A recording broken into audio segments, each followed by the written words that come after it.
Computer. Okay, get rid of that. And good morning to you all from Vrindavan. Om Jnana Timirandasya Jnananjana Shalakaya Chakshurun Militam Yena Tasmai Shri Gurave Namah. Namo Om Vishnu Padaya Krishna Prasthaya Bhutale Shrimate Bhaktivedanta Swaminite Namine. Namaste Saraswati Deve Gauravani Prachadine Nirvishesha Shunyavadi Paschatya Desha Tadine Akanda Mandalakaram Yena Vyaptum Characharam Tat Padam Darshitam Yena Tasmai Shri Gurave Namah. Sri Krishna Chaitanya Prabhu Nityananda Sri Advaita Gadadhara Shivasadi Gaura Bhakta Vrinda Hey Krishna Karuna Sindhu Dina Bandhu Jagatpate Gopesha Gopika Kanta Radha Kanta Namostute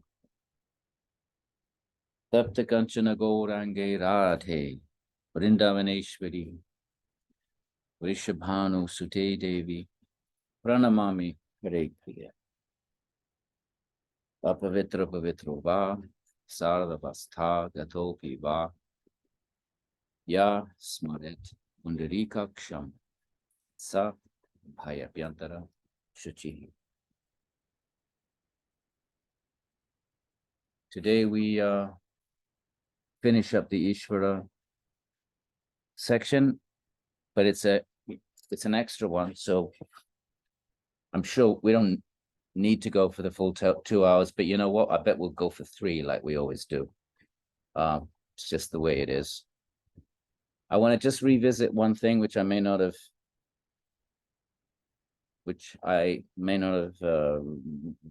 stressed enough or may not have said enough about. So going back, the question is raised by the Purva Paksha, well, why would God create anyway? Look, why is there something and not nothing? You know, I mean, basically, don't we all ask these kinds of questions? These are big ticket, what I call big ticket existential questions, big ticket, right? They're big, they're the great all-time universal. And in fact, they demarcate according to Indian ways of thinking, and I'm sure I don't see why anybody else would disagree. They demarcate humans from animals. So if Plato, for example, would have said there's a vegetative soul in plants. I mean, you recognize that if there's life, there's something in something which makes it alive. But but somehow or other, rather than just say the same soul is reincarnating and taking, instead of saying, the same soul is reincarnating, but taking different forms, and it's the forms are different, he took a more complicated and more difficult to defend position that there are 3 actual kinds of souls. There are vegetative souls, because plants are alive, so there must be something in them that makes them alive, but clearly they're massively different from animals, so therefore there's the vegetative soul, and then there's the animal soul. I think he calls that the appetite or whatever. And then there was the human soul, which was rational. So of course, Indians would say, well, that's really complicated. Why are there 3 kinds of souls? Why is some poor old soul just a vegetative soul? So Plato would have run into problems on that one had he communicated with Indian yogis, as Alexander did. Many stories circulated in a number of stories, not many, in the early Greek tradition of Alexander meeting what they call the gymnosophists, the naked sophists, the naked wise people of India. There's lots of really cool stories. Let's take just a quick moment. I know this is a detour, but detours are fun. And there's one called Didoremus or something. At least the Greeks called him that. Didoremus. God knows what it would have been a Sanskrit name that became Greekified or Grecified. And then Alexander summoned him And Didoremus said something like, well, if Alexander wants, a typical response of a sage, if Alexander, the great Alexander, wants to see me, he can come here. So Alexander thought, oh, okay, this is a bit of a different one. I'm not going to cut his head off. Let's see what he has to say. So he goes there, and then Didoremus asks him to move out of the way because he's blocking the sun. And then he says something like, well, you may have conquered the whole world, but have you conquered yourself? But anyway, so there were probably Indians in Alexandria. There's evidence of Indian artifacts in Alexandria, obviously being a center of Greek civilization. So, and they had this mystique back then of being yogis, the gymnosophists, the ancient sophists. And I think actually Alexander did actually butcher a whole community of them up in the northwest because they had sided with, I don't know, Xerxes against his father. Anyway, let's rein this in, this Richie. So the rational soul then, the question, why is there something and not nothing? And okay, let's say you accept the arguments that there has to be intelligence behind the fact that the universe is not just random chaos, just not chaotic matter and energy, but it's assembled in an incredibly sophisticated manner. And the more one studies it, the more impossible it becomes. The odds of that self-assembly, it's much more impossible for us that we know the intricacies, even inside one single atom. There's like a universe of organization that is impossible, that the odds of that happening by chance are just a number that it makes it statistically absurd that anyone who would believe those kinds of odds in any other sphere of life would be considered completely and utterly not worthy. You can't have a conversation with, because they're just sort of accepting this wild possibility. So, so that idea has been there, that there's intelligence. So then let's say we say, okay, there's creation, and then there's an overseer. Of course, they never had this problem because reality is eternal. So they didn't have to explain why did God create, because if creation is eternal, then there wasn't a cyclical creation, but that's within a flow, an eternal flow.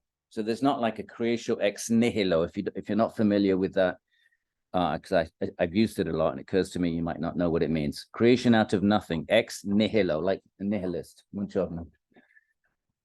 So that's the Christian model, Genesis model, that God creates out of nothing, ex nihilo. So that the Indians didn't have to deal with, well, why would God create? But they sort of did inside a psyche, but this question arises, why would God, even if he doesn't create the Vaishnavas would say he does create, actually. He's the material and the efficient cause. He's the matter from which it comes, and he's the efficient. The potter is the clay is the material cause of a pot, and the potter is the efficient cause, and so is the stick and the churning. So question is, why would God create?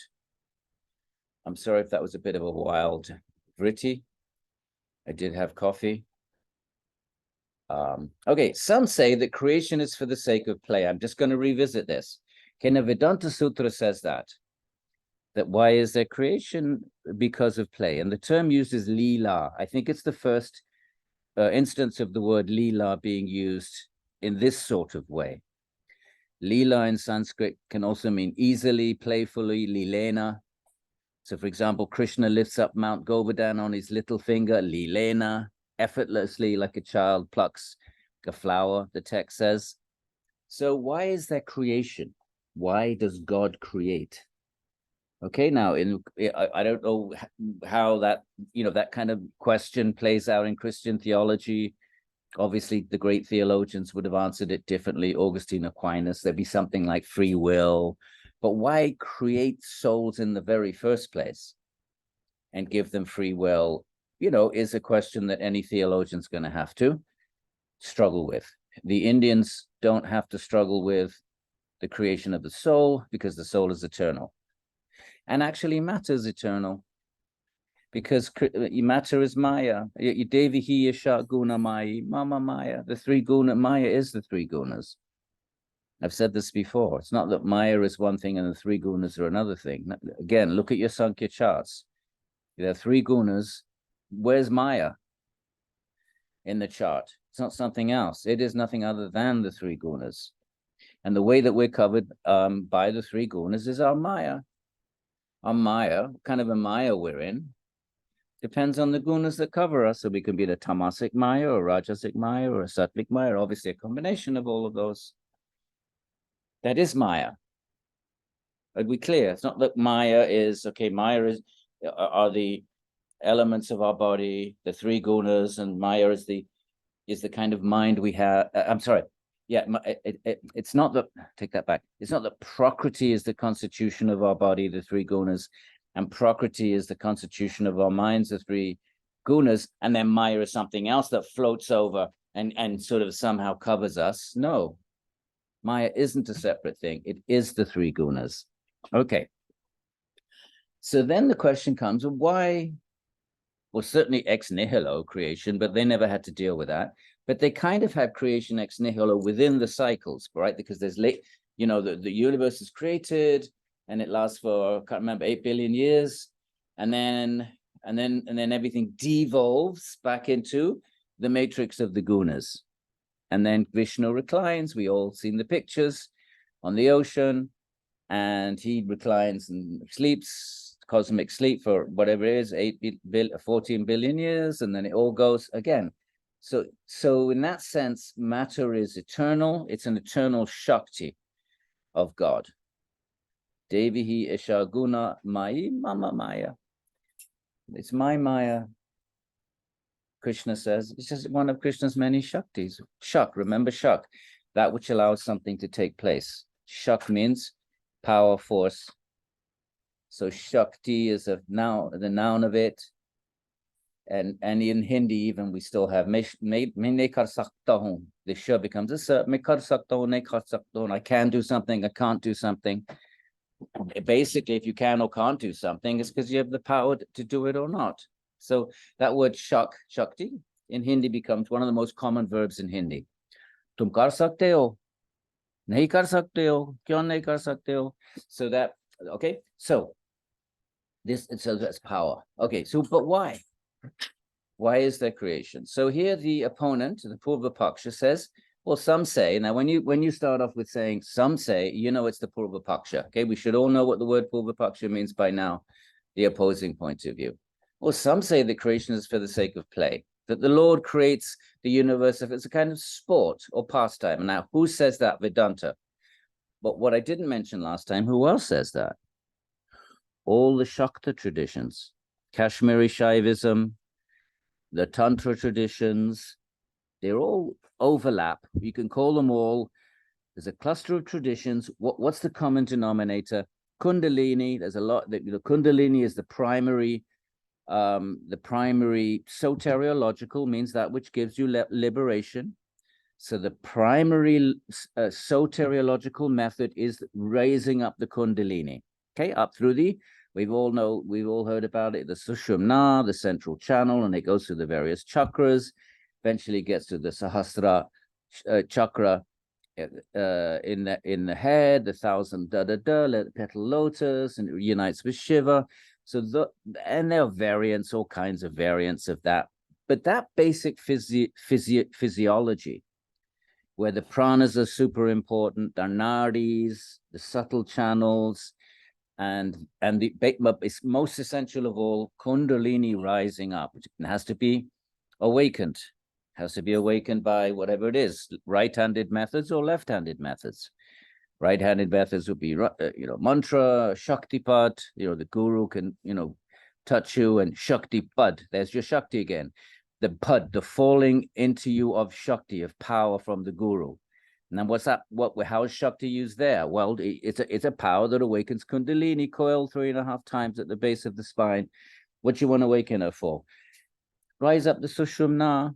So, the traditions that in which, and this is not Patanjali, not Vedanta, none of it's not Bhagavad Purana. It's not that these other traditions necessarily reject the physiology, they're just not interested in it. They feel it's still Prakritic.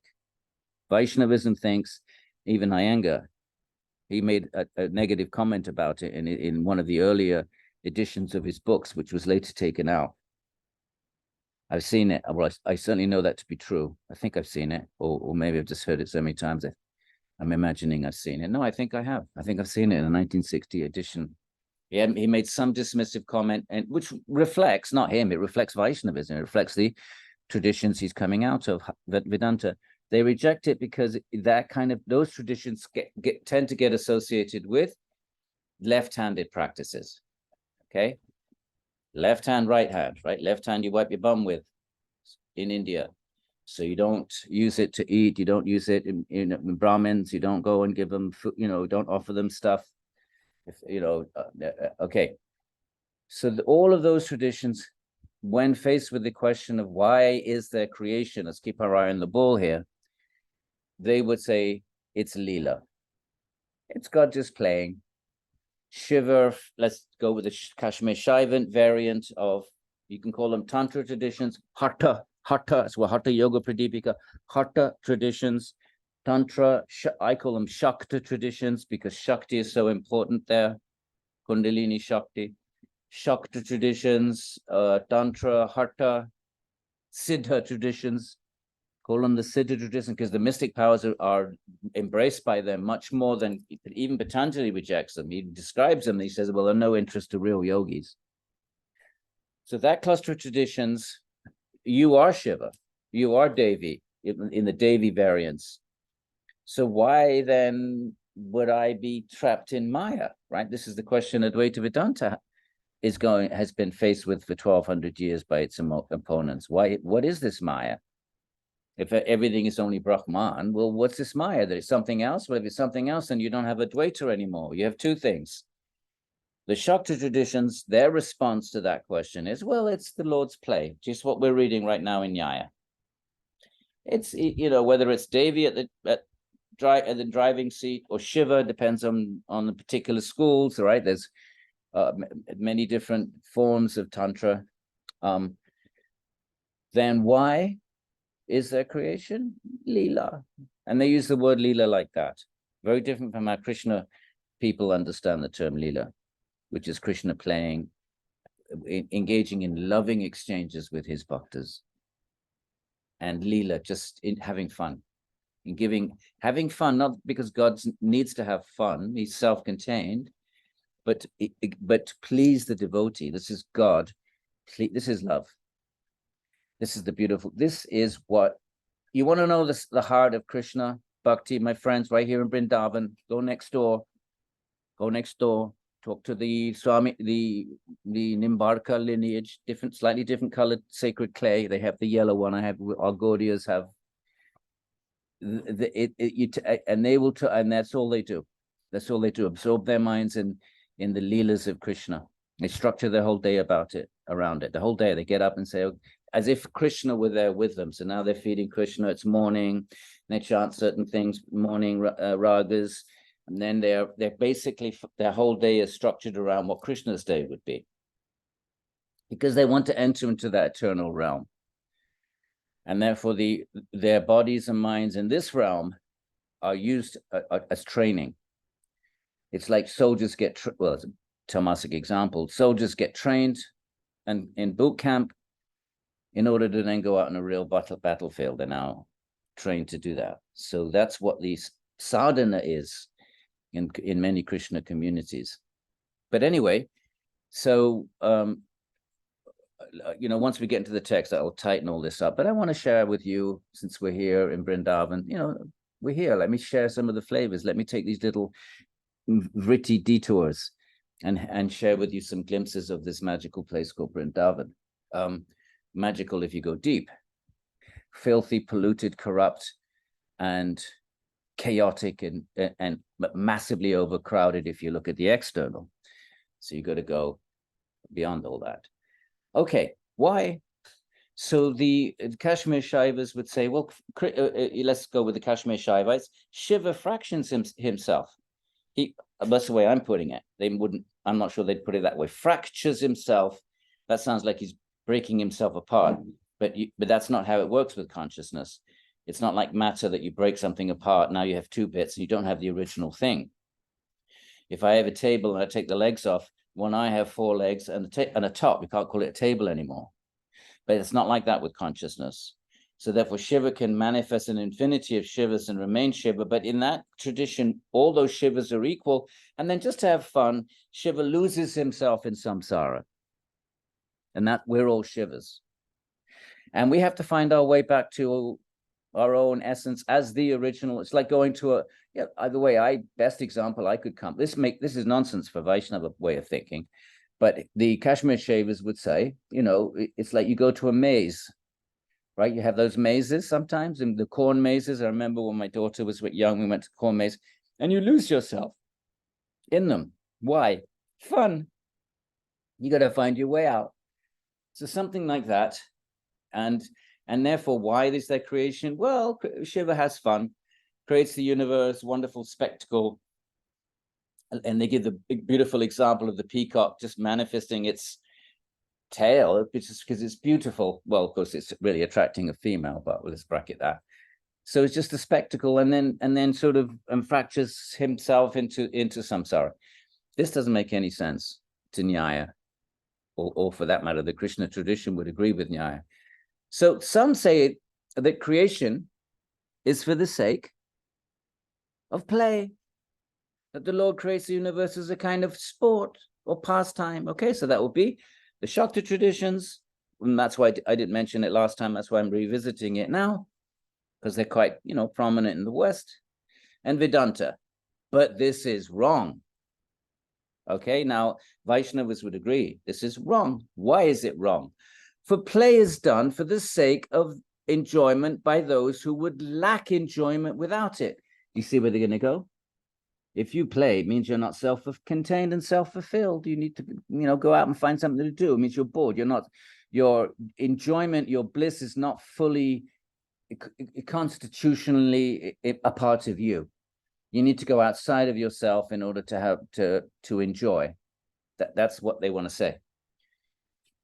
So play is done for the sake of enjoyment by those who would lack enjoyment without it. If I don't play, I'm bored. I'm sitting here twiddling my thumbs.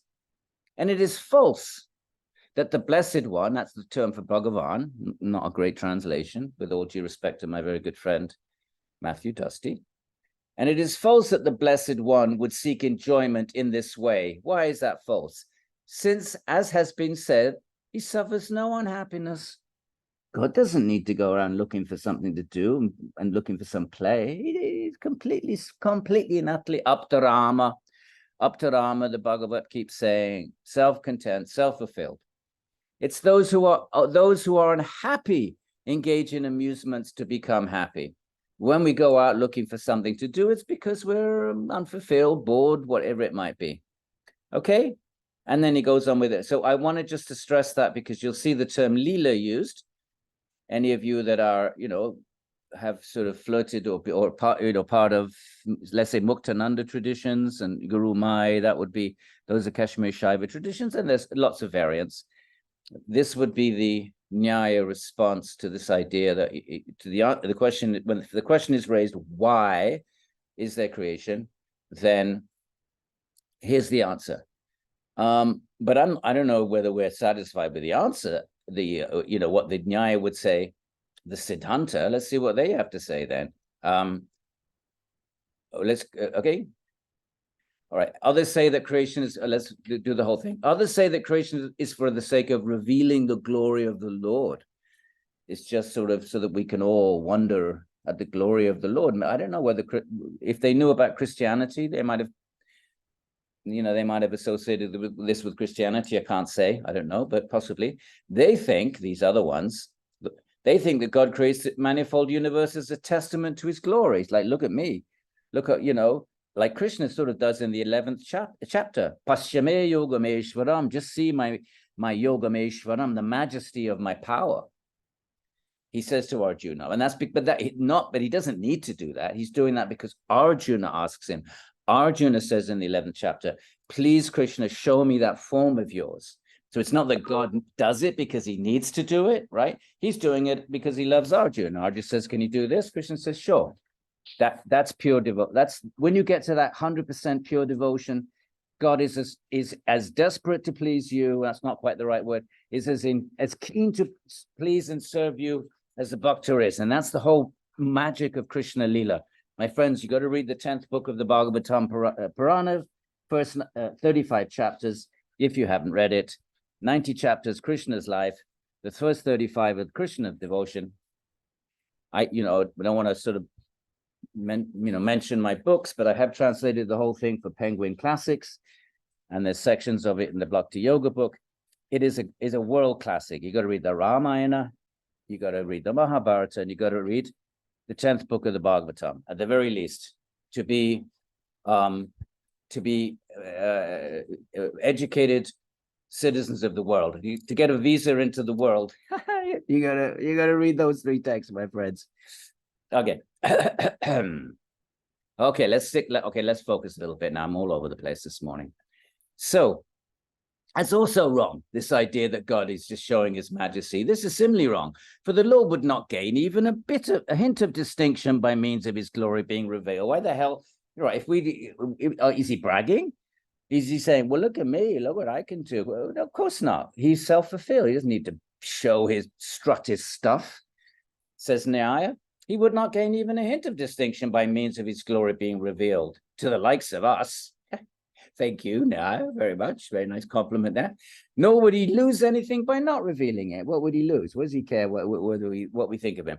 So then why then does he create? Right, having dismissed these two, remember this is the Nyaya. Remember Tarka, you clear the ground, you get rid of opposing views, right? The fact that you get rid of opposing views doesn't prove your point of view, but it clears the ground. Remember the definition of Tarka? Truth can only be established by the pramanas. The 3 forms of knowledge is how you get prama, a knowledge episode. Let's occasionally go back and reinforce the work that we've done. Okay, how'd you get a knowledge? How'd you get a prama? How'd you get a knowledge episode in your mind that accurately represents something out there? Sense perception, and we got the 4 conditions, right beyond language, definitive, contact of a sense in the sense object, cannot be falsified. That's one way.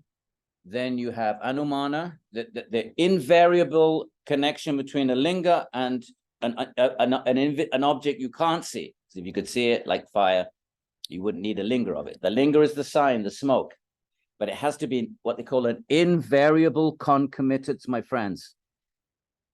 Don't tell me I'm being repetitive. Pedagogy is repetition.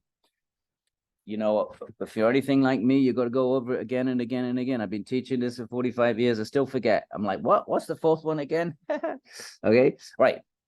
Second way of knowledge. Third is words.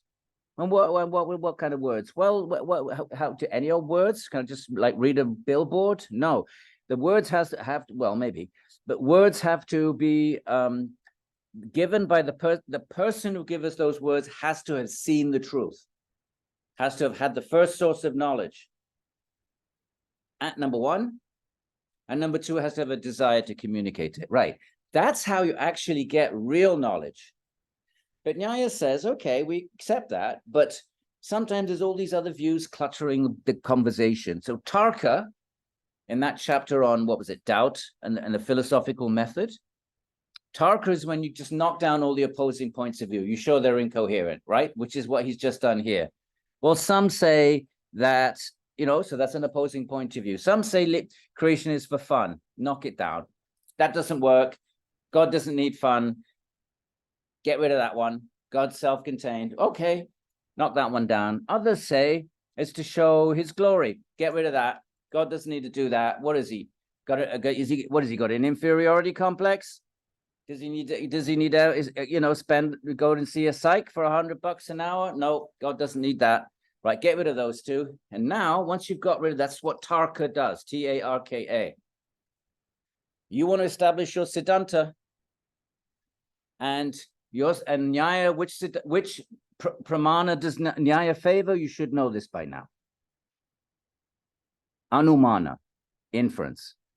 They accept that you only really know something through pratyaksha, but inference can also give you valid knowledge. They accept at the end of the day, do Patanjali if you want to see the Atman. But you can establish a prama, a knowledge episode that there is an Atman through Anumana, through logic. And then if you actually want to experience it for yourself, you've got to go do Patanjali. Okay. So now what's the reasoned view about creation? Why then does he create? If not for those reasons. The proposal that cannot be faulted. Okay, this is the Nyaya method. You falter you look at all the alternatives. Which ones can be faulted and which ones cannot? Obviously, they're going to say theirs cannot be faulted, but why do they say theirs? Well, they believe it's the reasoned view. They're not quoting scripture. They're not saying you have to believe it like Vedantins would do. No, Nyaya is not saying you have to believe it because the Bhagavad Gita says so. No, they're not saying you have to believe it because my guru saw it in Samadhi. No. How are they? How do they feel they get the established truth is through reason, right? So then the proposal. Okay, so that means all the other views are not as reasonable. Any alternative view has to be examined, and its flaws have to be revealed, and then it can be dismissed. Its flaws are revealed philosophically, and then dismissed as not very reasonable, or not as reasonable, or in some cases, utterly incoherent. They might say something like that. So the proposal that cannot be faulted by reason is that he does so create because that is his very nature. So as elements like earth function by their own nature, right? So earth is that which gives solidity to substances. It's its nature. Earth atoms don't dissolve into liquidity in Nyaya metaphysics or suddenly burst into flame. It's then nature doesn't allow them to do that. So it's his very nature to act such as providing support. Sorry, where are we? As elements like earth function by their own nature in acts such as providing support, the Lord is also active in accordance with his nature. The fundamental truth about him is that it is his intrinsic nature to act. Vaishnavas would agree with that. I mean, God isn't inactive. He's not the Brahman of the Advaita. The Brahman of Advaita, my friends, is completely inactive. It's just passive, inactive, person-less, action-less, quality-less, no qualities, color, sight, nothing that. What is it then? Just sat, it is. Well, that's not very helpful. What is it that is? What's ising? Chit, consciousness. Okay, so it's just ising consciousness. It's just consciousness that is. That sounds kind of boring, right? Well, okay, throw in Ananda then. Okay, that's a bit better. Satchid Ananda, right? But no action. That's Advaita Vedanta. No action. Bliss, eternal blissful consciousness. Okay, now Krishna tradition is not going to accept. They're going to accept everything Nyaya did, but they're going to say that position can be faulted. Because if it's God's nature to create, God has a nature and he can't change that. Right? If you say God can do everything, can he change his own nature? I don't know about that. God, in that sense, God is. He's Sat, and that which is Sat is eternally is. So God is eternally active in Vaishnavism and is an eternal being, a personal being.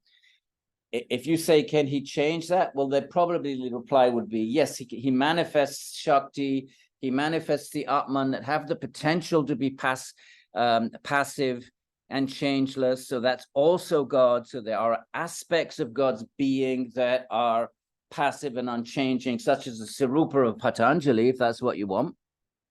So they will say something like that, perhaps. But anyway, but the Krishna traditions would say, if God creates, we've said this before, say it again, and he does that every 14 billion years, then he's kind of trapped by a dharma. How is he different from us with our dharmas? So the Krishna traditions say, no, when it's time to create, Krishna manifests Vishnu. And Vishnu goes off and creates and does that dharma, but Krishna never has to do something. He's simply in the spiritual realm of Goloka, realm made of pure consciousness, not the passive consciousnness of Brahman, of the Advaitins, a realm full of dynamic forms and qualities, my friends. This world is a reflection of that. Plato's shadows on a cave were kind of heading in that. Plato got it. He got it. If there's shadows on the wall, they must come from real forms. If there is a shadow on the wall, a human shadow on the wall, it may be a shadow, it may not have, but it must come from an original form. So why is there form in this world, and qualities and personalities and relationships? And then you say the cause is qualityless and passion and formless and personalityless. But that doesn't make sense. The effect has to have some relationship with the cause. The sunlight is hot because the sun is hot. If you say the sunlight is hot and warm and luminous, and then you say that the sun is cold and frigid and not luminous, well, then where did the luminosity come from in the sun and the heat? The cause and effect may be different, but there has to be whatever qualities are in the effect have to be in the cause. This is Vaishnavism. This world is a reflection of that world. What's the difference? One is chit and one is achit. This world is unconscious. The forms made of Prakriti. Prakriti is inanimate matter. So the forms and qualities of this world are inanimate matter, but the forms and qualities of the divine realm are all chit. There's no difference between the body and the soul. In this world, it's just the soul that's chit and it's stuck in this dead body. The minute you leave it, it goes back to being dead again. It's just animated because of the chitti shakti from the soul permeating it, my friends. Go sit next to a dead body and have a little sniff and see if you like that. Give it a little hug, because that's the reality. So, well, there are Shaivas that do that. They say, okay, let's face reality. That's why they wear skulls around their neck. It's a powerful sadhana. It's a powerful practice. Okay. So the Krishna tradition say, no, Krishna eternally just, and I want, I'm saying that because we're in Vrindavan, I want to share what Vrindavan is. So this is kind of like the mundane counterpart of what Krishna people believe is the eternal divine realm, the kingdom of God. But so we practice here what we want to enter into if we become accomplished. Basic yogic stuff, free of all the kleshas, all of that still holds. But instead of just Svarupa Vastanam, okay, wake me up when I'm dead, right? But the Vaishnavas don't want Svarupa Vastanam. They're like boring. They want to have dynamic relationships with God. And in the Krishna tradition, just fun, just steal butter and be mischievous and all, everything in the realms of pure consciousness. Okay, so they would not accept that it's God's nature to create. It's God's nature to love. They would accept that. And in his intimate, most personal, most, nature, God engages in love, and love requires other. There's no self-love. That's ananda. Bhakti is love. Jnana is ananda. Take your pick. You want ananda? That's fine. But then you're in a passive, infinite, eternal, exactly what the Advaita says. No one's questioning it. Eternal, infinite state of ananda. Bhaktas don't want it. They want love. And they want eternal, infinite love. And so therefore in the realm of Goloka, the divine realms, Krishna is eternally engaging. And the stories of the 10th book of the Bhagavata Purana are nothing other than kind of like a window into that realm. I think of them as like the American embassy in Delhi, It's not under the jurisdiction of the Indian government. And you walk into the cultural center or the embassy, and all of a sudden the air conditioning works, right? And, and you're a little like pocket of America, so like that. The 10th book is like the divine realm manifesting for us so we can get a sense of what love of God looks like from those stories. But those leelas are going on eternally, but without the demons and without, and without all the intrusion of Prakriti, when Krishna leelas become prakat, manifest in this realm, without any of the. So I know we're going off topic, my friends. I don't care. We're in Vrindavan, and I want to share some of that with you, because that's also my own tradition. So why not catch a teacher's heart? Why just catch a teacher reading, Nyaya? All right, so that's Leela. Okay, now we go to where we left off, and now we're going back to the arguments, the Anumana. Can Īśvara be known? What are we talking about? Knowledge. How do you get knowledge? Those 3 ways. Nyaya. Okay, you can see God. Fine. Go follow Bhakti Yoga. Okay, you can know God from words. Fine. Go read the Bhagavata Purana. But Nyaya is going to say, they don't reject that. They say, but we're going to offer you another way that you can know there is an Īśvara. And that's through Anumana, right? Smoke, fire. Now, what kind of an inference are they going to put together such that they believe that you can know God? Where is it? Oh, I don't know. Where is it? I had it before. That's monkeys. You hear that noise? No, not really. Where were we just? Okay, here we are. Okay, my friends, I just have to run to the bathroom because oh wait, where's the thing? What happened? Are you still there? Where's my Yes, we are. Yes, we are. where's Looking at your face. where's my stop sharing button? Oh, there it is. You're not sharing. Oh, I'm not sharing. But where did it go? All right, I'm gonna have to start again. Hang on. I'm not gonna stop. I'm going to, what is this? Share. Stop share.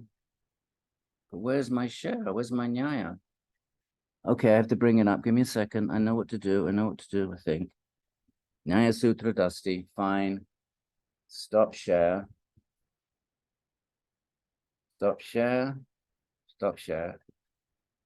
Okay, now I share.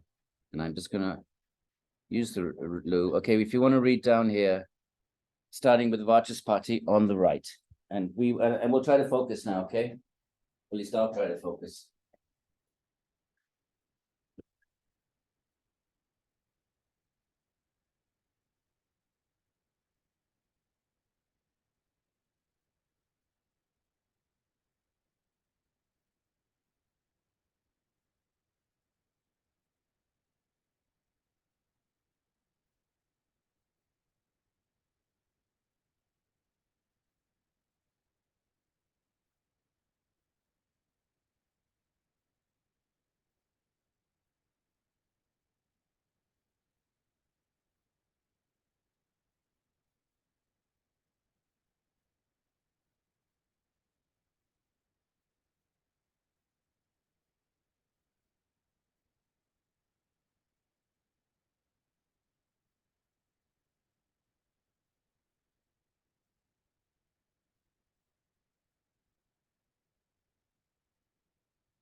Right then.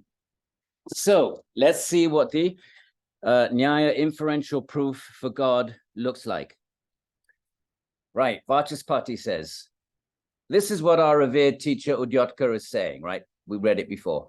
Doesn't matter. He's going to re-articulate it. What was he saying? There are three kinds of things in this universe. Okay, everybody follow along and see if you think this is number one, a convincing argument. Number two, see if the opposing points of view, see if you think Nyaya has done a good job engaging the opponents, and see what you yourself, what kind of opposing view you might make if you were sitting at the feet of a Nyayika. Okay, this is reason. So you're allowed to raise, even if it's just a straw man argument.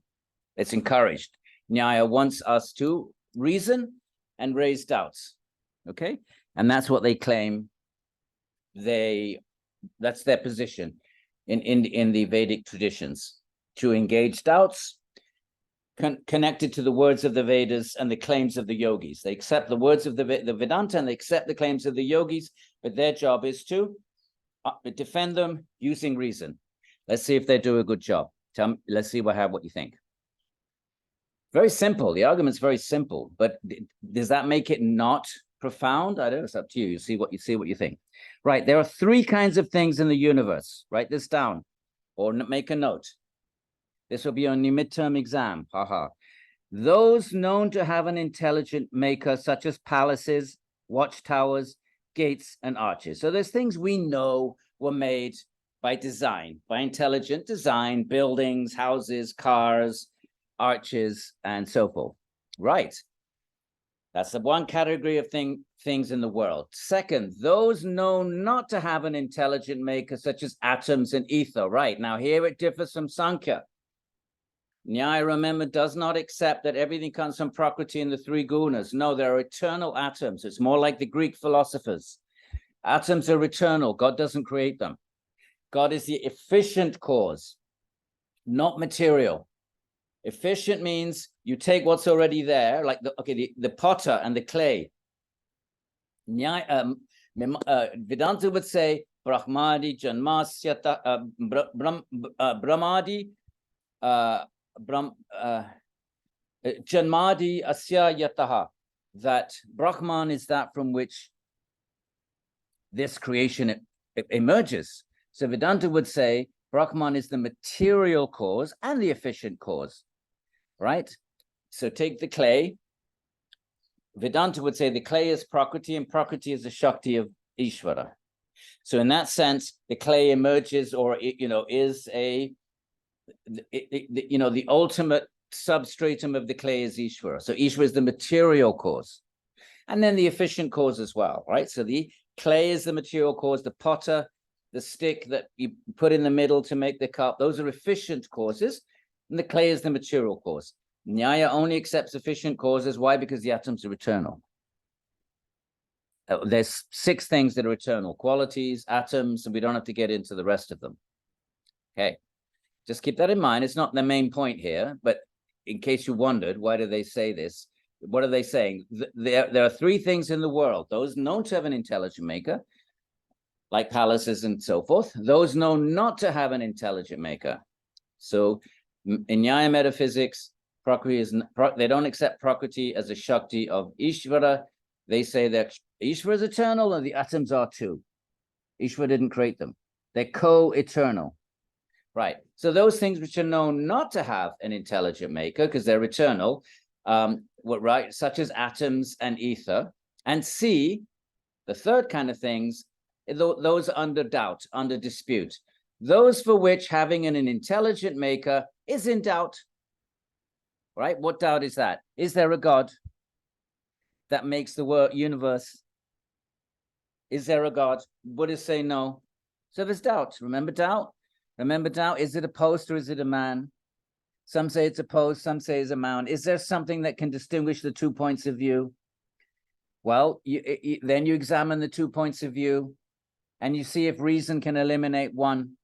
So you see the post moves. And then you say, well, it can't actually be a post if it's moving. So you eliminate the possibility that it's a post. And then what's the reasoned view that remains? Well, it's a man, it's walking. Okay, and let's keep referring back and tying it all together, my friends. Okay, so then there is this thing that's in doubt. It's not for us. It's not for Nyaya. It's not in doubt, but they have to accept there are powerful philosophers, the Jains, the Buddhists, the Mimamsas, who say no, we don't need to posit an Īśvara. It's that okay. So there are those things for which an intelligent maker is in doubt, such as what? Our bodies, trees, the earth, mountains. In other words, nature.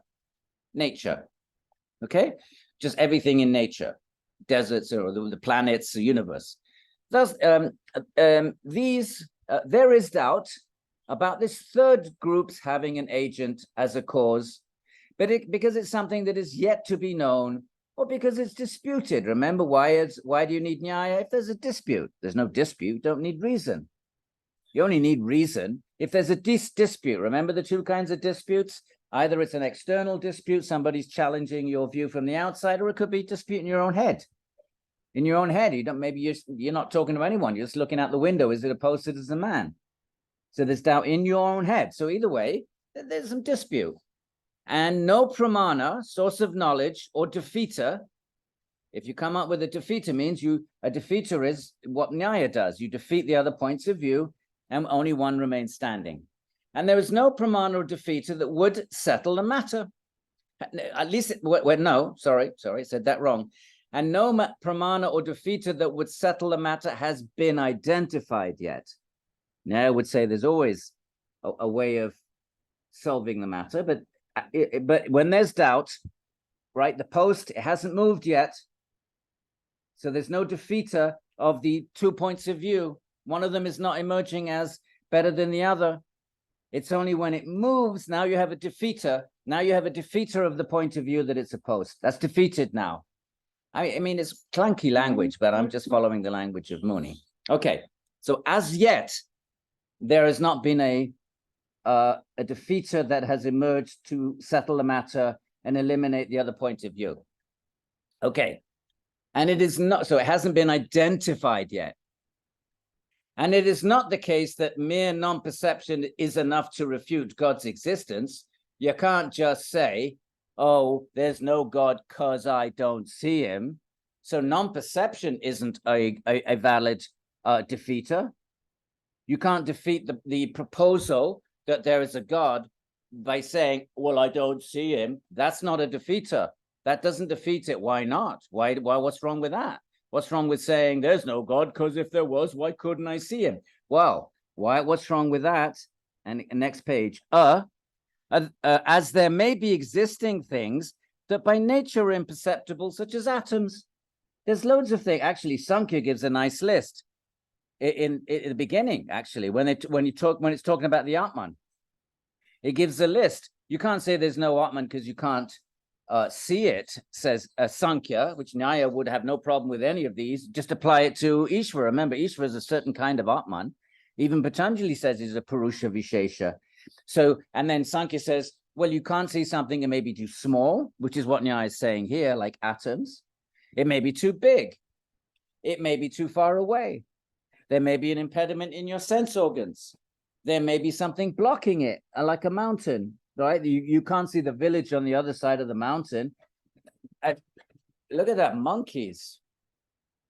Boy, they really, because what they try to do is they try to burst open they're very intelligent, and they try to break in. They're so intelligent, they know where the kitchen is, and they know that sometimes people half close the doors or they don't quite close them, and they'll bust their way in. They're kind of hit and run. And they'll go in the kitchen and just grab whatever they can. And even if you come with a stick, they'll run with whatever. You can't blame them. We've devastated their natural landscape. What are they going to eat? In the West, we would kill them. We'd slaughter them if they interfered with human well-being. They were not going to kill them here. There's I don't know how many, hundreds of thousands. And they just rule the rooftops. They climb on the electric wires. Sometimes they die. Yesterday, we're in the big Goshala, the bull Goshala. There's a dead monkey there. And we asked the guy, what happened? He said, well, they got electrocuted, because they climb, for them, electric wires. I know India, right? They have electric funky wires all over the place. Not like the West. You never get they'd never pass any kind of legislation. So there's live wires. So this one got electrocuted, and it was just there for 5 days, and they fed it. They're kind. They fed it, and they took care of it, and then it died. So they're everywhere, but they can be aggressive. They have to be. They have to survive, and they break into your house. Is what I'm saying. And did you hear that noise? Did you hear it? Oh, you didn't hear it? It was God. It was like a bomb going off. They're shaking the gate. Because if it's a little bit loose, they're smart. If you haven't put the thing in completely, right, and they push it, they can push it open like that. Then they do a hit and run. Right. So the fact that you can't just say, I don't see God, he doesn't exist, because then there's loads of things that by nature are imperceptible, such as atoms. And so we argue. Here's the argument. Here's the wherever there is smoke, there is fire. Syllogism. Number one, things that are the subject of dispute, right? 3 categories of things. One, there's no dispute. Everybody knows a house has an intelligent maker. Don't need to argue that. We all agree. Third one, everybody agrees. Well, Sankhya doesn't, but they're not going to argue it now with Sankhya, maybe somewhere else. And there are things which don't have an intelligent creator, like the atoms. Okay, now this middle thing, things that are the subject of dispute, such as bodies, trees, mountains, and ocean, by which Nyaya is talking about the creation, they have a maker who is knowledgeable about their material cause. So that's Nyaya's position, right? First of all, you just state it. Then you have to argue for it. Well, okay, fine. What's Nyaya's Siddhanta? What's their position? That creation has a maker who is knowledgeable about the material cause. If someone makes something, they have to know what the cause. If I make a car, I have to know what the wheels are and the engine parts are. I have to know about the causes of the car, the material causes. Cars made of nuts and bolts and window frames and exhaust pipes. So I have to know what to put where and what the function of those things are. So if I'm going to be a maker, an intelligent maker, I have to know everything, all the material causes of my product. If I'm an artist, a builder, I have to know what the bricks are. I have to know what windows are. I have to know what goes where. So the material causes of the house are the bricks, right? What causes a house? I have a house. What is the cause of it? Well, the material cause of it are the bricks, the windows, the plumbing, the electricity. That's the matter that goes into it. So that's the material cause of my house. My house is the product of material things, but you also need an efficient cause. Bricks don't just self-assemble. So you need the builder, him or herself, right? So their argument is creation has a maker who is knowledgeable about the material causes. Because someone could say, well, you could have a creator, but he doesn't know anything. And well, that's no good. You need someone. Okay.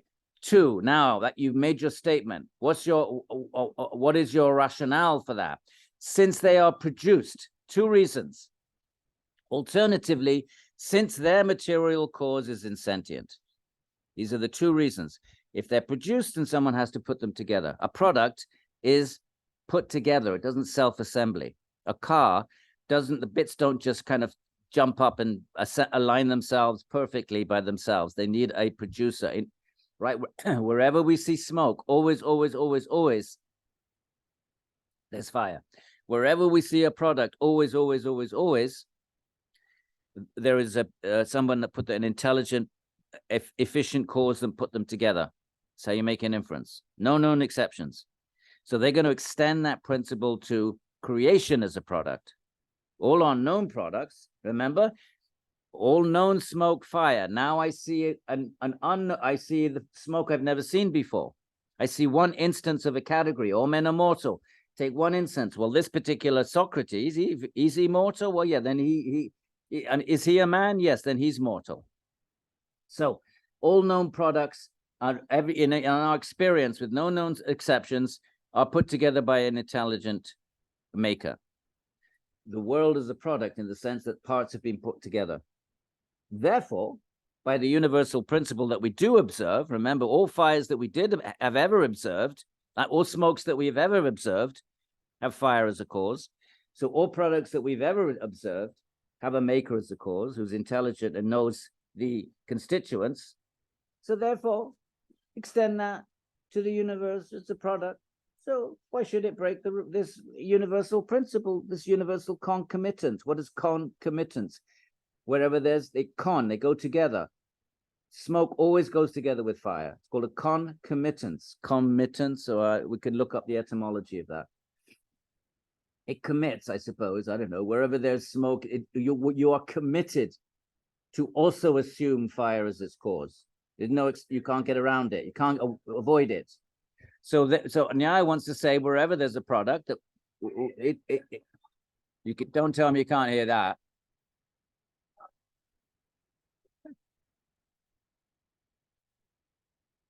Okay, two reasons.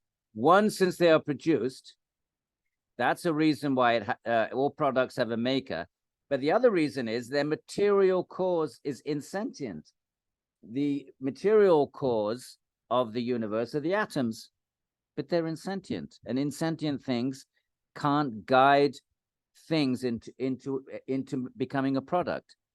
An atom is not intelligent, so an atom can't be responsible for creation because it has no intelligence. It needs intelligence to put things into an organized, efficient, functioning way that we call the universe. Now, let's develop. He hasn't finished yet. So that's the reason why the universe has to have a producer, an Īśvara. 3, whatever is produced, right? Wherever there's smoke, always fire. Whatever is produced and whatever has a material cause that is insentient. What are the material causes of the car? The wheels, they're insentient. Themselves, they're insentient. The windscreen wipers, the exhaust pipe. Wherever there is insentient, and they're the material causes, but they don't self-assemble. So wherever there is a product, the car, whatever there is, and its material causes are insentient, the bits and pieces of the car. So whatever has a material cause that is insentient is like a palace, like things that are known to have producers, like the palace, the first category, 3 kinds of things, those known to have causes, those known not to have causes, and those that are under doubt. So now we're looking at the things under doubt. What's under doubt? Creation is like a palace preceded by a maker who is knowledgeable about the material causes. Okay? So that's the syllogism. Whatever is produced, creation is produced. It's a product. Things came together. And nowadays we would say atoms and the subatomic particles and forces came together after Big Bang. After Big Bang, a mystery, I would say ridiculous to think that just banged like that without an external trigger. But they're not arguing that right now. What are they arguing? They're saying, okay, let's say there's a Big Bang. Obviously, Nyaya didn't talk about Big Bangs, but let's say they had to respond to a Big Bang ontology. What would they say? Well, first of all, they would challenge how anything could bang in the first place. What made it bang? There must be a cause for the bang. You can't just say the bang is an effect. The bang is an effect. Well, what caused it? What caused it to trigger? They push away at that and tear that apart. But let's say, okay, let's bypass that and let's look at post Big Bang. So post Big Bang, the first nanosecond, you have you have subatomic particles, whatever they ultimately end up being. You have some kind of substances, and you have forces that bring them together. Gravity, electromagnetic, however, whatever the sequencing are, eventually you have these forces. So now they're inanimate, they're insentient, and they come together and produce this creation, this universe. So Nyaya is going to say something which is insentient cannot guide anything else. Can't just say it's the nature of the thing. They need intelligence to, and nowadays we would call it intelligent design, right? So number 4, things that are the subject of dispute, right? We're now disputing about whether creation needs a creator or not. It's under dispute. Buddhists say no. Jains say no. Vedanta says yes. Yoga says doesn't get involved, but would say yes, and so on. Okay. Things that are the subject of dispute, such as bodies, trees, mountains, and the oceans, are produced, and they're produced, and they have insentient material causes, right? The universe is produced, it's a product of things brought together, and those things that are brought together are insentient. The material causes of it are insentient. He's just said in number 3, look at number 3, whatever has a material cause that are insentient, like a palace, is preceded by a maker who is knowledgeable about the material causes. Well, the universe has material causes and is insentient. Therefore, they too are preceded by a maker who is knowledgeable about the material cause. This is the argument. Take it or leave it. Okay, read it one more time. Three things under well, only one thing is out of three. There are three kinds of things. Things for which we know they have a maker, like palaces, he says. We might say cars and jumbo jets, but he says palaces, arches, etc. We know they have makers. No dispute. The third category, things that, according to Nyaya, although this is disputed, but Nyaya is not arguing it here. Things which are known not to have a maker, like the eternal atoms. Okay, so there's no dispute. What's disputed then? Things like what he says, mountains, oceans, trees, what he means is creation. Things like creation, there is dispute about whether there's a creator. Right, now Nyaya wants to say, let's put an end to this dispute. We feel, and how are we going to put an end to it? Like this.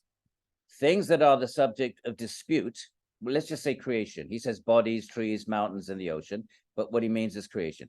Things that are the subject of dispute, like the creation, have a maker who is knowledgeable about the material causes. Two things here. There has to be a maker, number one.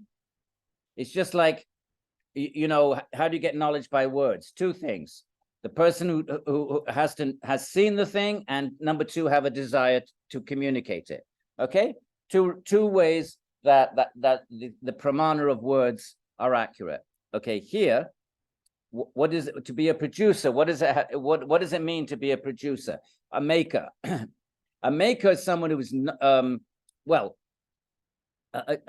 product, sorry. So a product has to have a maker, but that's not enough. The maker has to be knowledgeable about the material causes. If I'm a builder, but I don't know anything about bricks and doors, well, that's no good. How are you going to build a house then? So you have to, a house needs not just a maker, but a maker who knows the material causes. So that then, and so that holds good for creation. And then, so that's the all men are mortal. That's the major term. But you can't just pronounce it. You've got to argue for it. Well, what's the argument for it? Well, they're produced and their material cause is insentient. Two reasons why you need a maker: because the universe is produced, and all things produced has a maker that brings the parts together, and the causes themselves are insentient, so they can't do the job. Atoms can't just suddenly organize themselves intelligently into the universe because they're insentient, right? And here's the main argument: whatever is produced, if the opponent's going to look for a weak point in the argument, it's going to be here. The Buddhists are going to argue against this. Whatever is produced, like the universe, and whatever has a material cause that is insentient, like the universe ticks both those boxes. Whatever is produced and the material ingredients of it are insentient, like the universe, is like a palace preceded by a maker who is knowledgeable about the material cause. That's the main part of the argument. He needs to defend that. So things that are the subject of dispute, such as creation, they qualify. They're produced and they have insentient material causes. So therefore, number 5, they too are preceded by a maker who is knowledgeable about the material cause. All right, that's the syllogism. Let's see if what kind of opponents they introduce, whether you think they're doing a good job bringing in opposing points of view. No doubt some of you in your own minds will have your own, you'll be raising your own purva paksha, the other paksha side, the opposing point of view. Let's see what kind of opponents Vachaspati Mishra brings. Opponent: knowledge, whose object is a material cause such as the earth or the like, would have to be produced by causal factors that include a self and a body, right? If you say that a maker needs to know what bricks are, what windows are, well, how did that baker get the knowledge? In all instances, you want to say products have producers. Well, producers know things because they have bodies and souls and minds and instruments of perception. That's how they know things in the first place, right? So in the absence of any of these, cognition would be absent. If you say there needs to be a producer who knows, well, how did that producer get knowledge? Wherever there's smoke, there's fire. All knowledge of people that we know in this world, all of them they know things, right? Prachaksha, because they have eyes, and they have a body compound with the senses, and they have ears to hear words, and they have minds to be able to do anumana, reason. Are you going to say God is like that? He's dependent on a body and senses to know in the first place how to put creation together? It's a good argument. In the absence of any of these, cognition would be absent. Therefore, your argument should be rejected, because now your argument's going to require you to have a God who is a material body like us with senses and mind. Well, that's not much of a God, is it? Because senses and mind are themselves products, remember? They're products. If God has a body in order to know, and senses, in order, the three forms of knowing require senses, right? I need an eye to see the tree. I need a mind to decide whether it's a post or a man. I need ears to hear, the people telling me things. So all the ways of knowledge that we know, inference has to be based on things that we know. We know from the three sources of knowledge. Wherever there's smoke, there's fire. So how do we get our knowledge? We need body-mind complexes. If you say God has a body-mind complex before creation, because you need your body-mind complex in place before you create, the builder of the house needs to know how to do the house before he starts building it. Well, how did he get his knowledge then? It gets it through his body-mind. So if God has a body-mind, well, how could God have a body-mind before creation? It hasn't been creation yet. Is there another God who made that body? Then you have to bring in another God who made God's body. And then God can now create. Well, how did that other God make the body for the first God? How does the second God? He would need the body-mind complex, because he would need to know how to make a body. So now the second God needs to have a body-mind complex. Who made that? Well, the third God, and you end up in an infinite regress. So in the absence of any of these, cognition would be absent. Therefore, your argument should be rejected. Furthermore, my point, says the opponent, which is established, is not defeated by any consideration you have advanced, right? The opponent says, my position is still left standing. You haven't knocked it down yet. What is that? If the collection of causal factors, including a body, were not in place, then such knowledge too would not occur. In other words, creation has to already be there. For God to create, he needs a body-mind. To know how to create the universe, he needs a mind, he needs senses. How did he get the knowledge in the first place? All knowledge comes from body-mind complexes. I'd say it again. You know things let's go with the three ways of knowing. To know through perception, well, you have to have eyes in place already. You have to have eyes in place before you know the tree. So you already have the eyes. Likewise with your logic. Likewise with words. It means you've got to have a body-mind complex. Where did that come from? So if the collection of causal factors, the factors that cause knowledge, right, including a body, were not in place, then such knowledge too would not occur. You can't have knowledge without having produced the knowledge. And how do you produce the knowledge? Back to the same point, through your body and mind. So therefore, God, your God, that you say you need a God, he must have a body mind. Well, then the next question is, who made that body? And we're back to what I said before. As necessarily, when heat is absent, there's no fire. If there's no heat, that means there's no fire. So if there's no body mind, there's no knowledge. As the source of burning is absent. Okay, does everybody following that, my friends? Are we okay? Where are we? Let's have a little look up there in the gallery. Let's look at everyone's faces. Rhonda's smiling, she's doing all right. Shanti, she's doing all right. Elizabeth smiling, that's good sign. What about Ruben? Come on, look, just fake it. A little bit of smile there. El Grabar, Martina. Are we doing okay? Okay, let's keep going.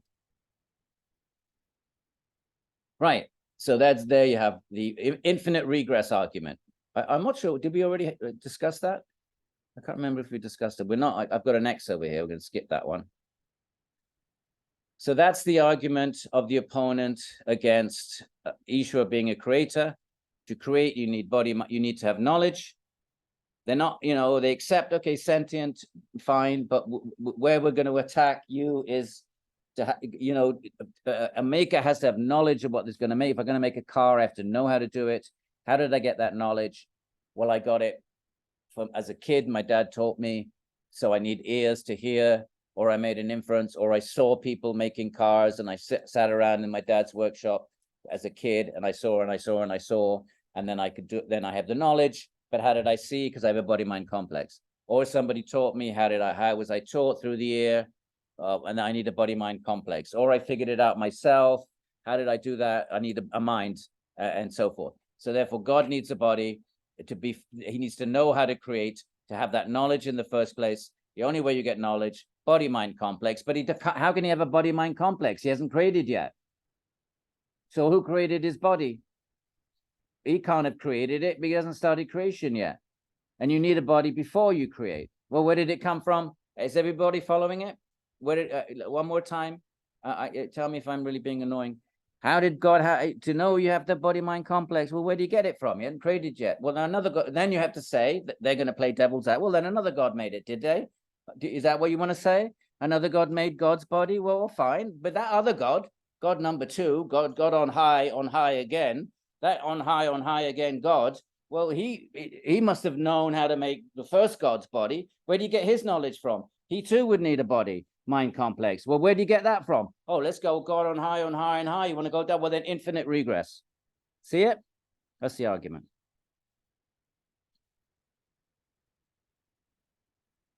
So, opponent. Vachaspati, another opponent here. The property being produced, all right, so now we're still in the opponents of Nyaya. Nyaya hasn't responded yet. The property being produced, right, creation is produced and therefore needs a producer, right? That's Nyaya's original syllogism. Entails being preceded by a maker knowledgeable about the material cause, right? We've already discussed it. If you produce something, you got to know what you're doing. So you've got to know what your causes are and how to put them together, but nothing more, as seen as in examples such as pots, right? Okay, fair enough. A potter needs to know what clay is, needs to know what the spinning wheel is. Okay, you may establish this much only for things such as earth. So the opponent says, okay, yeah, we know that pots, you need a potter who knows what the material cause of a pot is, clay. But how do you jump from that to the universe? You're wild. That's a wild leap. Fair enough. The things in our little sphere of visible, you know, chairs, tables, jumbo jets, palaces, like they would say, palaces, arches, gates. We could add anything. Computers, fine. We could say those products need the producer who's knowledgeable about the causes. But what right do you have to jump from that to the whole universe? That's a massive, great big kind of, that's a huge jump. That's the opponent. Where'd you get the distinct property? Having a maker with eternal knowledge that grasps all things, right? In order to create the universe, you have to know everything about the universe, right? What does Patanjali say about the Īśvara?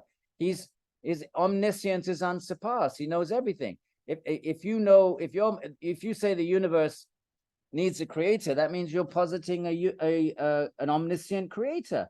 That's a huge leap. Potter only knows how to make pots.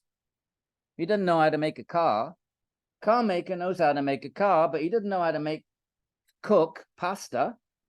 So, in our, remember inference in our sphere of not perception. Fine, wherever there's smoke, there's fire. Wherever there's a pot, there's a potter. Wherever there's a car maker knowledgeable about the material causes. But you're just going wild by saying, well, the maker of the universe knows everything. We don't know anybody that knows everything. We only know potters that know one tiny little thing, how to make a pot. And we know, aeroplane manufacturers that know how to make an aeroplane. What right do you have to make this massive leap towards an omniscient being? For it is not found in examples of things produced such as pots. We don't see omniscience in your examples of a pot maker requiring a potter. Okay, now the response. Let's skip that bit because we don't have time. The same holds here with the argument for God. If the maker's knowledge was not eternal and did not range over all things, there could not be what there is in fact, the same simultaneous production of effects throughout immeasurable, unlimited space at every place and location, effects perceptible or imperceptible, animals and plants, and the organic whole, and the organic world as a whole, and so on, from which we prove that the maker is God. He's saying, yes, but your maker has to correspond to the nature of the thing made, Nyaya is going to say. So the ants know how to make an anthill, but they don't know how to make a palace. So if ants only know how to make their little thing, but they have full knowledge of whatever it needs to make their little anthill. All right, okay, but the maker of a palace is on a completely different level altogether, because a palace, or a city for that matter, is a much more complex, vaster entity than an anthill. So right there in our own sphere, remember, it's got to be based on empiricism. Logic is based on empiricism. You've seen the smoke and fire. Oh, the grounding of even Anumana is perception. You've always perceived the relationship of smoke, fire, smoke, fire, smoke, fire. So one finds there you only see the smoke and you infer the fire, but ultimately that it's grounded in perception. First of all, it's grounded in previous perceptions. There's no known instances where smoke wasn't grounded in fire, so that's perception. You perceive they're always concomitant. Wherever there's smoke, there's always fire. So you perceive that so many times, and now, number one, and secondarily, you're also perceiving the smoke. You're just not perceiving the fire on this particular day, and then you make a valid inference, right? So we perceive. There's a huge difference between a maker of an anthill and a maker of a palace or a city, a town planner. So there we see there's a range of knowledge. It's not one that everybody had, all makers have the same knowledge. No, the ant has a certain, ant hills that are no doubt, don't want to disrespect the ants, are very highly intricate ant hills. So the maker of the ant hill has a certain knowledge, but we can't compare that to the knowledge of somebody making a city. So therefore, if that's the case, that knowledge that producers and makers they don't all have the same range of knowledge. Some products require far greater knowledge base than others. Well, then we just expand then. Whoever creates the universe, that knowledge base must be vaster. And as a matter of fact, since the universe is all we know, then the maker of the universe must know everything. That's what omniscience is. Omniscio, to know everything. Remember, the maker has to know the material causes. Remember the two things? Has to be sentient and has to know the causes of the creation of the product. The car maker has to know exactly what tires are, what wheels are, what windscreen wipers are, right? So the maker of the universe, the same principle, you're just expanding that principle. And the fact that you're expanding it doesn't make it illegitimate. If there's a huge cloud of smoke, you can't say, well, little clouds of smoke come from fires. Why do you say this massive, great big Hiroshima mushroom cloud does? It's too much of a leap. They're going to say, no, it's just vaster. And therefore that cloud must represent a vaster fire. So the creation, and therefore creation requires a vaster knowledge base. In fact, since creation is everything, then the maker of creation must know everything, and omniscience is nothing other than that. And even Patanjali talks of Īśvara's omniscience, but with a different agenda. Okay? So the same holds here with the argument for God. If the maker's knowledge was not eternal, right? Because remember, creation is eternal. So the maker of creation, the one who puts together the atoms, and actually it's karma that is the blueprint for creation, but you still need a creator. You may have a blueprint for a house, exactly what it's going to look like, where the plumbing's going to go. You still need a maker to put it together. So karma is the blueprint, right? In this creative cycle, the trees are going to be like this.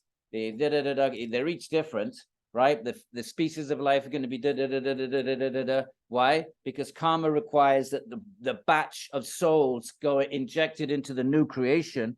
They're all different from the previous batch in the previous creation. So the universe, the basic forms are going to be there, 84,000 species, but they're all going to be, there's going to be a difference. So the blueprint is karma. But still someone needs to put bring what is on the blueprint, what karma requires, this, that, and the other. But there still has to be an Īśvara to bring the atoms and the forms and everything together to accommodate the souls. That would be Nyaya's position. So the same holds here for the argument for God. If the maker's knowledge was not eternal and did not range over all things, there could not be what there is. And what's that? The simultaneous production of effects throughout immeasurable and unlimited space. That's the universe. So if the universe is unlimited, then God's knowledge must be unlimited, because it's got to cover the production of every corner of the product. So if the product is unlimited, then the knowledge of the maker must be unlimited, right? If it's a little car, if I'm putting together a bicycle as opposed to a jumbo jet, well, fine. The knowledge base of the jumbo jet is vaster, but whoever makes it still has to know everything. And so that knowledge base requirement is greater than someone putting together a pair of rolling skates. So then keep going then. The creation is, if it's infinite, then the knowledge base of the producer must be infinite. And if it's eternal, then the knowledge base of the maker must be eternal. So it's eternal and infinite. So that's what omniscience means then. Nothing other than that. We just, instead of saying this big clunky thing, the knowledge base of the maker must know all things. And if all things are infinite, then the knowledge base must be infinite. And if things are eternal, then the maker must be eternal. Instead of just do it, hey, attack. Yeah, can you hear him? Can you hear him? See?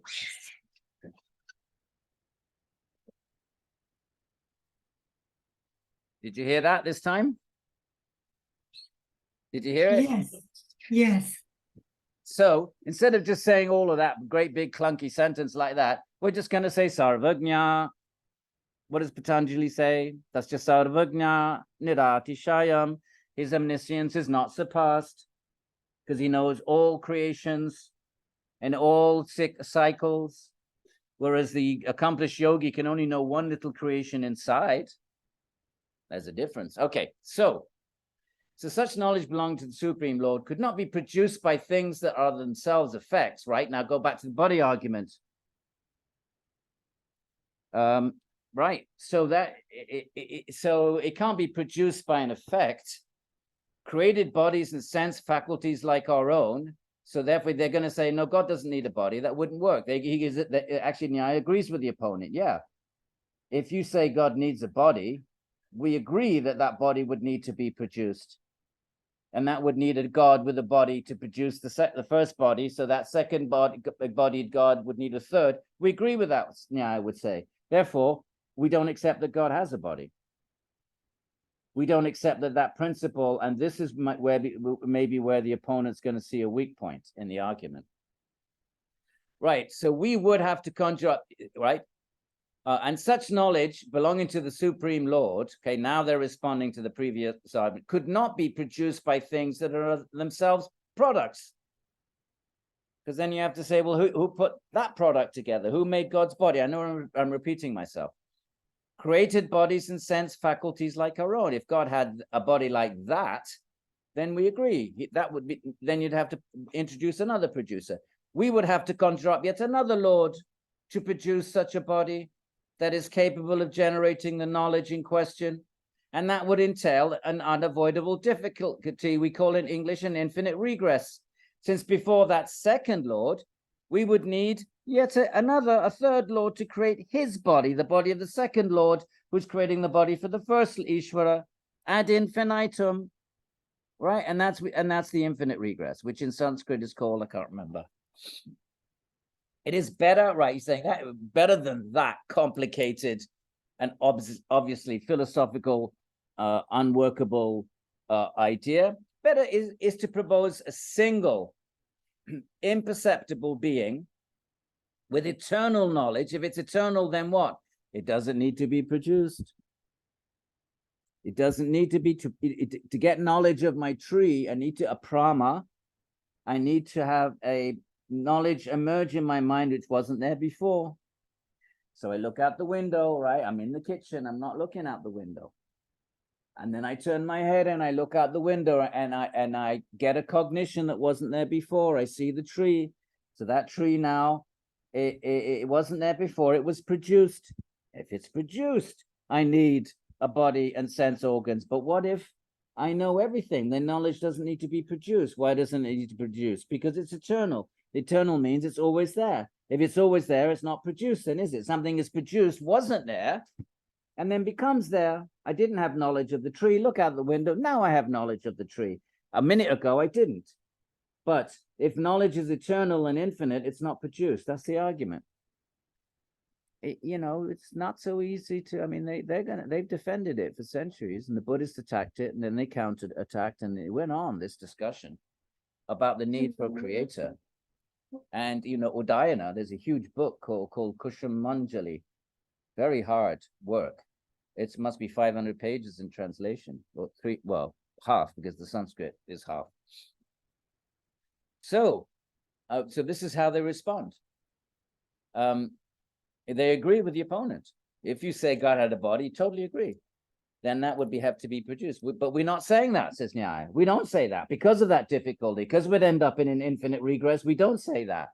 What do we say then? It is better. What's better? Better than have this infinite regress body business. It's better to propose a single, imperceptible being, because he's an Atman. So you only perceive the body. We don't even perceive our own Atman. So we're imperceptible, actually. Except unless you do Patanjali yoga, then you have tada drashtu surupe vastanam, then you perceive it. But otherwise, we don't perceive our Atmans or anybody else's. What do we perceive? A physical body. So if God doesn't have a body, he'd be imperceptible then. Like our own Atmans. Remember, God is an Atman. He's just an Atman, never subject to klesha karma. Even Patanjali says that. And who is only dharma, doesn't have any of the kleshas, and has all the powers. Okay, so it's better to propose a single imperceptible being with eternal knowledge. That means it doesn't need to be produced. That means it doesn't need instruments to produce knowledge. Brahmanas are that which produce knowledge. The three sources of knowledge produce that which was not there before. But if something's always there, it doesn't need to be produced. That's their argument.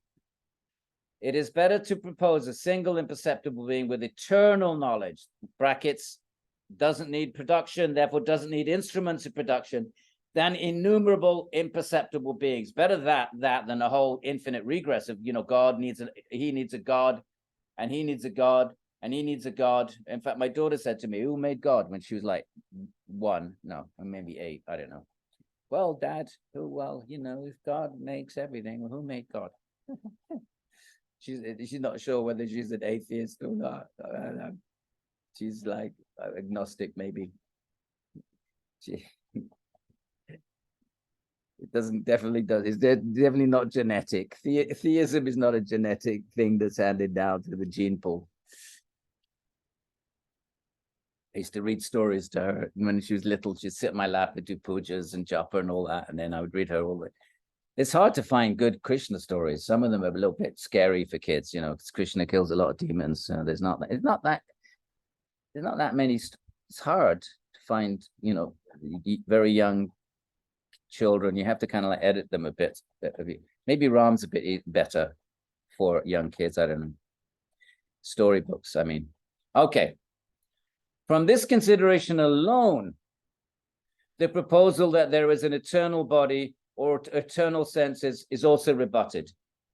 Well, we don't need senses and body at all. We only need senses and body to produce knowledge. Well, God's knowledge is not produced because it's eternal. So then he doesn't need a body then. So from this consideration alone, according to Nyaya anyway, we could dismiss that argument. But God needs a body with all of the problems that entails. Okay, take it or leave it, my friends. By this reasoning, what some may say.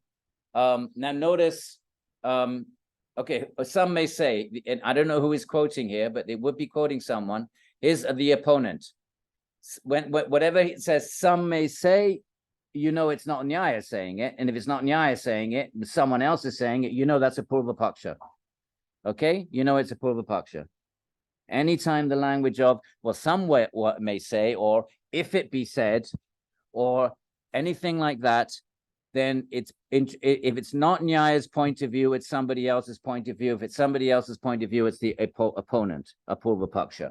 So, well, by this reasoning, what some say, and I don't know who that is, maybe a Dusty does, usually it's Buddhists. It may be that anything having the likes of structure has some kind of intelligent cause, but how from structure or the like could a single cause be proved? Okay, so now you may have, who would say, so okay, the opponent says, fine, let's accept you need intelligence, a maker who is sentient and knows the material causes. Let's accept it. But how do you infer one? What if there's 10 makers? They would qualify, they're sentient. That's, remember, what do you need for a maker? One more time. What do you need for perception? 4 things. What do you need for inference? 2 things. What do you need for verbal authority? 2 things, desire and perception. What do you need for a maker? 2 things. What are the 2 things? Sentient. A priori, insentient matter cannot self-assemble. Okay, which goes against, which is relevant to materialistic science. Those who say that Big Bang just was, and in the course of billions and billions of years, it just by sheer chance, it seems like astronomical odds, but if you give it enough time, sooner or later, you know, if the wind blows the bits of jumbo, you know, break apart the jumbo jet, and if over billions and billions of tries, eventually some wind will assemble them. Or the other one is, what if there's billions and billions and billions and billions and billions and billions of universes, a multiverse, and all the other, you know, just by the law, you say the chances of the creation happening by chance is whatever it is, 10 to some ridiculous number. Let's just make up a number, 10 to the power of 10 billion, which is completely statistically irrational to accept, something the odds of which are 10 to the power of whatever the number is. Okay, you say that, but what if there's 10 to that number of universes? What if there's a multiverse with 10 to the power of 1 trillion different universes? Then your statistics suddenly whittle down. In one of those universes, and it just happens to be ours, that's what the materialists might, you know, they will have arguments like that, which Nyaya, of course, with, you know, using Nyaya logic, one would oppose them. But anyway, so here it is. Some say, but how from structure, that this is a different argument, is accepting the idea that there needs to be sentience. But how do you know there's just one? What if it's a polytheistic universe, a polytheistic creator? This is also set aside, says Nyaya. Why? One who wishes to refute the omniscience of the maker could do so if fleshy eyes had the power to see atoms, along with witnessing selves and the karma inherent to them. But there are no fleshy eyes with such capacity. Therefore, you would have to postulate many beings capable of perceiving such supersensible things, who would be very different from us and our kind.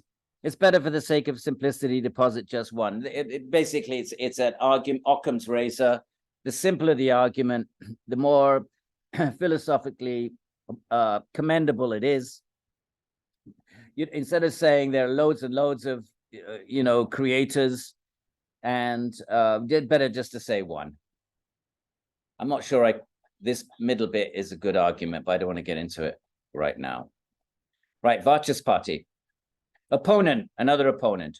Your argument is set by deviation. Okay, if an argument deviates, then it's flawed.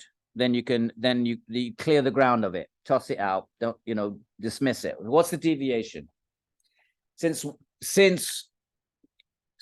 we that without supervision, since we that without supervision, the mind and senses produce cognition without guidance, I think that's a typo.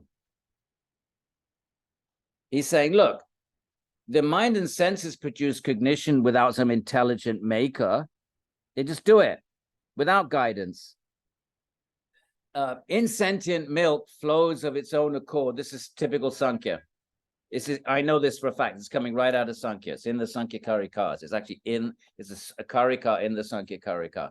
Insentient milk flows of its own accord from old to young. You don't need some Īśvara overseeing the process of milk flowing from the udders of a cow. It just does. It's its nature to do that when the calf comes. So basically, this is the argument of a materialist and the Buddhist. It's just the nature of things so it's the nature of the atoms to self-assemble. And they give the example, it's the nature of the milk to flow from the udders when the calf is near. It's the nature. You don't need to have to posit some intelligent being doing it. It's the natures of the senses to produce cognition. It's just in the way they are. That's the nature of things. The nature of things is of fire is hot. You don't need some. It's just its nature. You don't need to say some Īśvara is making it hot. So this is the Sanskrit term is svabhava, the nature of things. All right. So Buddhists say it is the svabhava of the atoms to do what they do. Now, reply, you cannot use these as counterexamples as they're included with the inferential set. And Nyaya says, no, those are not counterexamples. They're part of the very thing we're debating. The very thing we're debating is that milk flows and senses function because ultimately they're supervised by an intelligent being. So they're not counterexamples. They're included in the very thing that we're debating over. So you can't introduce them as counterexamples. Okay, and they're currently under dispute. They're part of the very thing we're disputing. They're not counter arguments. And you cannot claim that intelligent agency is denied in this case because it isn't observed, right? And just because you don't observe an Īśvara when the cow's milk flows from its udders when the calf is there, well, you're not just because you're not observing the Īśvara. That's part of the inferential subject. That's part of what we say. When we say oceans and mountains and trees and grass require a sentient maker, well, included in that is, cows and milk and the flowing of milk and the flowing of the rivers. That's all part of the dispute. It's not you can't introduce it as a counter argument, right? In the way, right, now there's two kinds of things. In the way that we deny that a rabbit has a horn on its head because we don't see one. So there are things which are just wrong. You don't see a horn on the head of a rabbit, but you can say, in that case, you don't see a horn on the head of the rabbit because rabbits don't have horns. You can say that. So we don't see the horn, and therefore rabbit has no horn. You can't use that to say we don't see an Īśvara, therefore there's no Īśvara. These are different categories of things. Let's see if he unpacks that. Since the Lord is not fit to be apprehended by ordinary perception, proof by non-perception that does not apply here. Right now, what's he saying?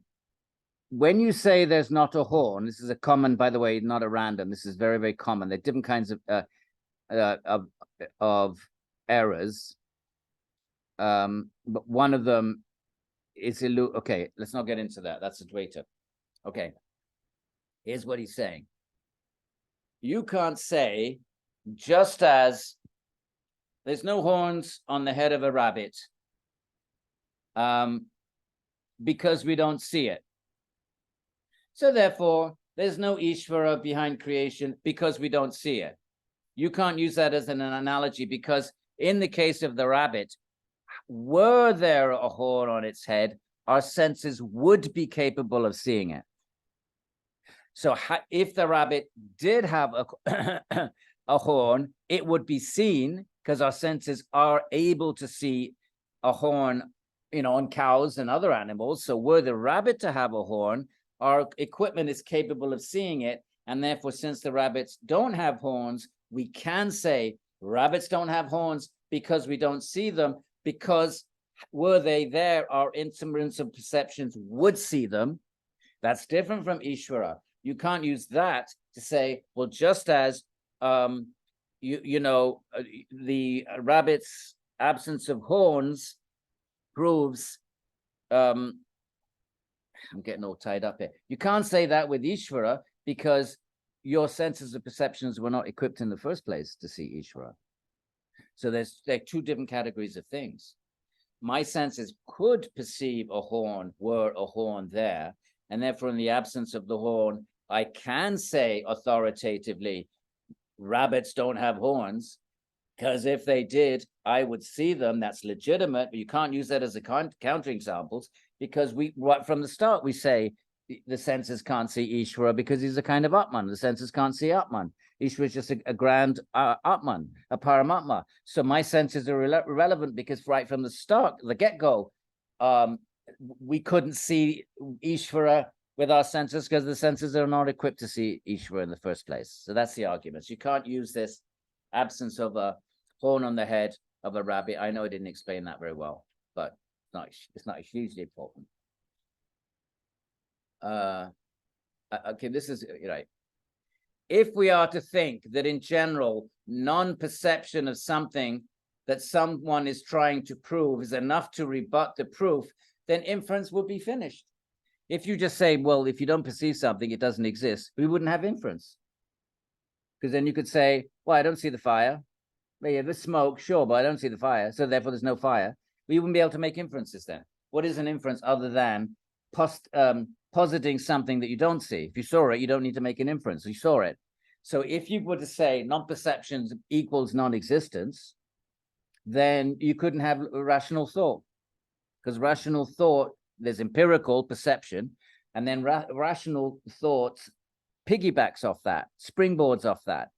So it's rational, you see the smoke, you don't see the fire, but you make an inference. You wouldn't have deduction or induction or any process of logical reasoning if you take the view that non-perception equals non-existence. Of course, we accept the evidence of non-perception regarding something like a rabbit's horn, since such a horn is in principle perceptible, right? Like the horns of horned animals such as calves. So if there were horns on a rabbit, they would be like horns on a cow, and we would be able to see them.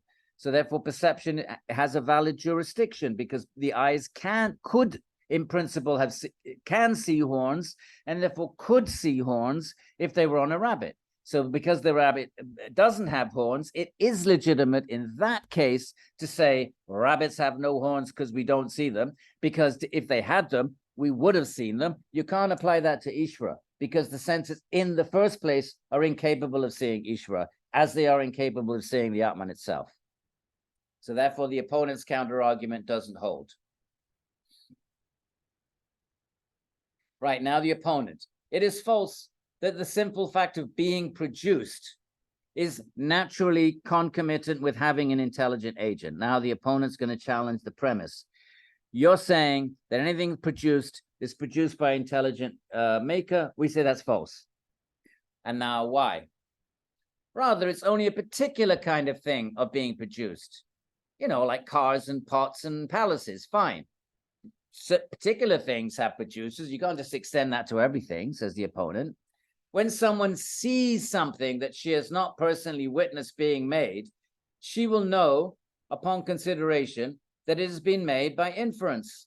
So if you see something that elsewhere, we know that pots are made by potters, and we could in principle see it. So when now one day we walk along and there's a pot, and therefore it's reasonable to say, well, that had a maker, because we know pots are made and palaces and those sorts of things we know are made by makers, because in principle the makers could be seen, and maybe we've seen potters and palace makers, so that's okay. But how do you make a jump to the universe from that?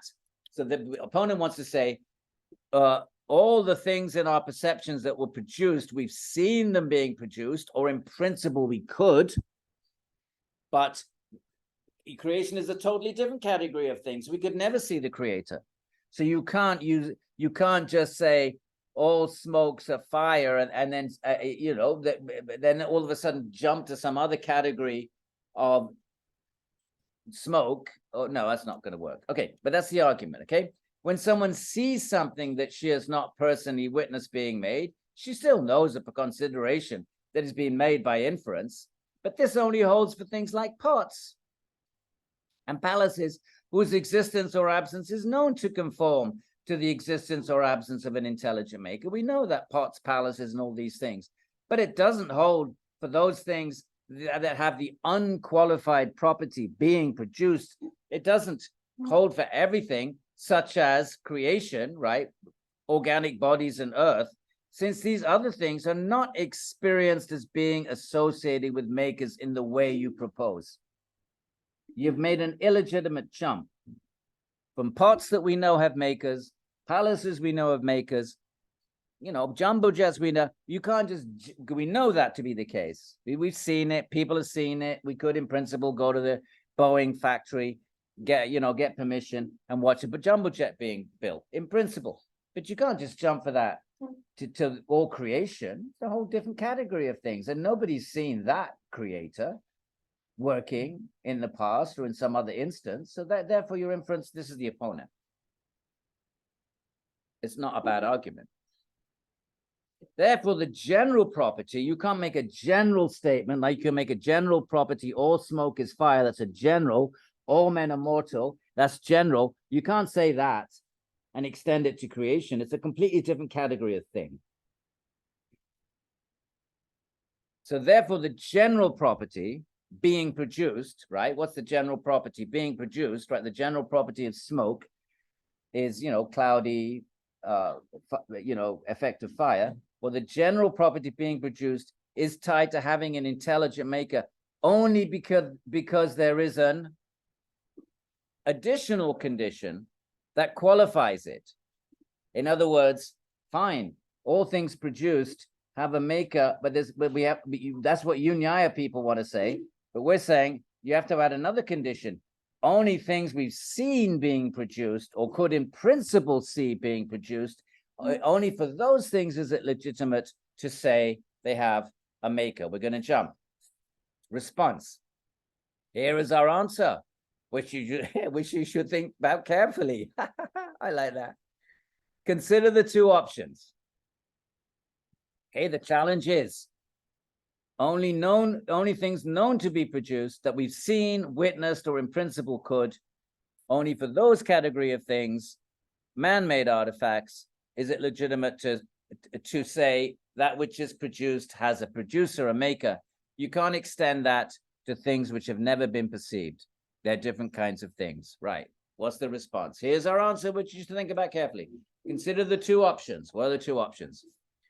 Is the particular kind of being produced that you admit correlated with intelligence agency in general, or only with that intelligent agency previously experienced as connected to it? So, right, here are the options. You can only infer intelligent maker for things you've experienced, like potters and car makers. Is that what you're saying? Or is it a general property, which is what Nyaya wants to say? Everything produced, whether we've seen it put together or not, everything produced has a producer. Okay, are we clear? Is this correlation, right? Wherever there's smoke, the concomitants. Remember, wherever there is smoke, there is fire. Concomitants. Right. Now it says, okay, here are the two options. Whatever is produced has a producer. Does that only apply for things we've seen? And it's not a general principle? Option one, number one. It only applies for things we've seen are produced. Only those things have a producer. Is out option number one. Number two, it's a general principle. Wherever there is production, there is a producer. Those are the two things that Nyaya is going to look at. And obviously we know where they want the cards to fall. Now, if it is the first, that the first is a general principle.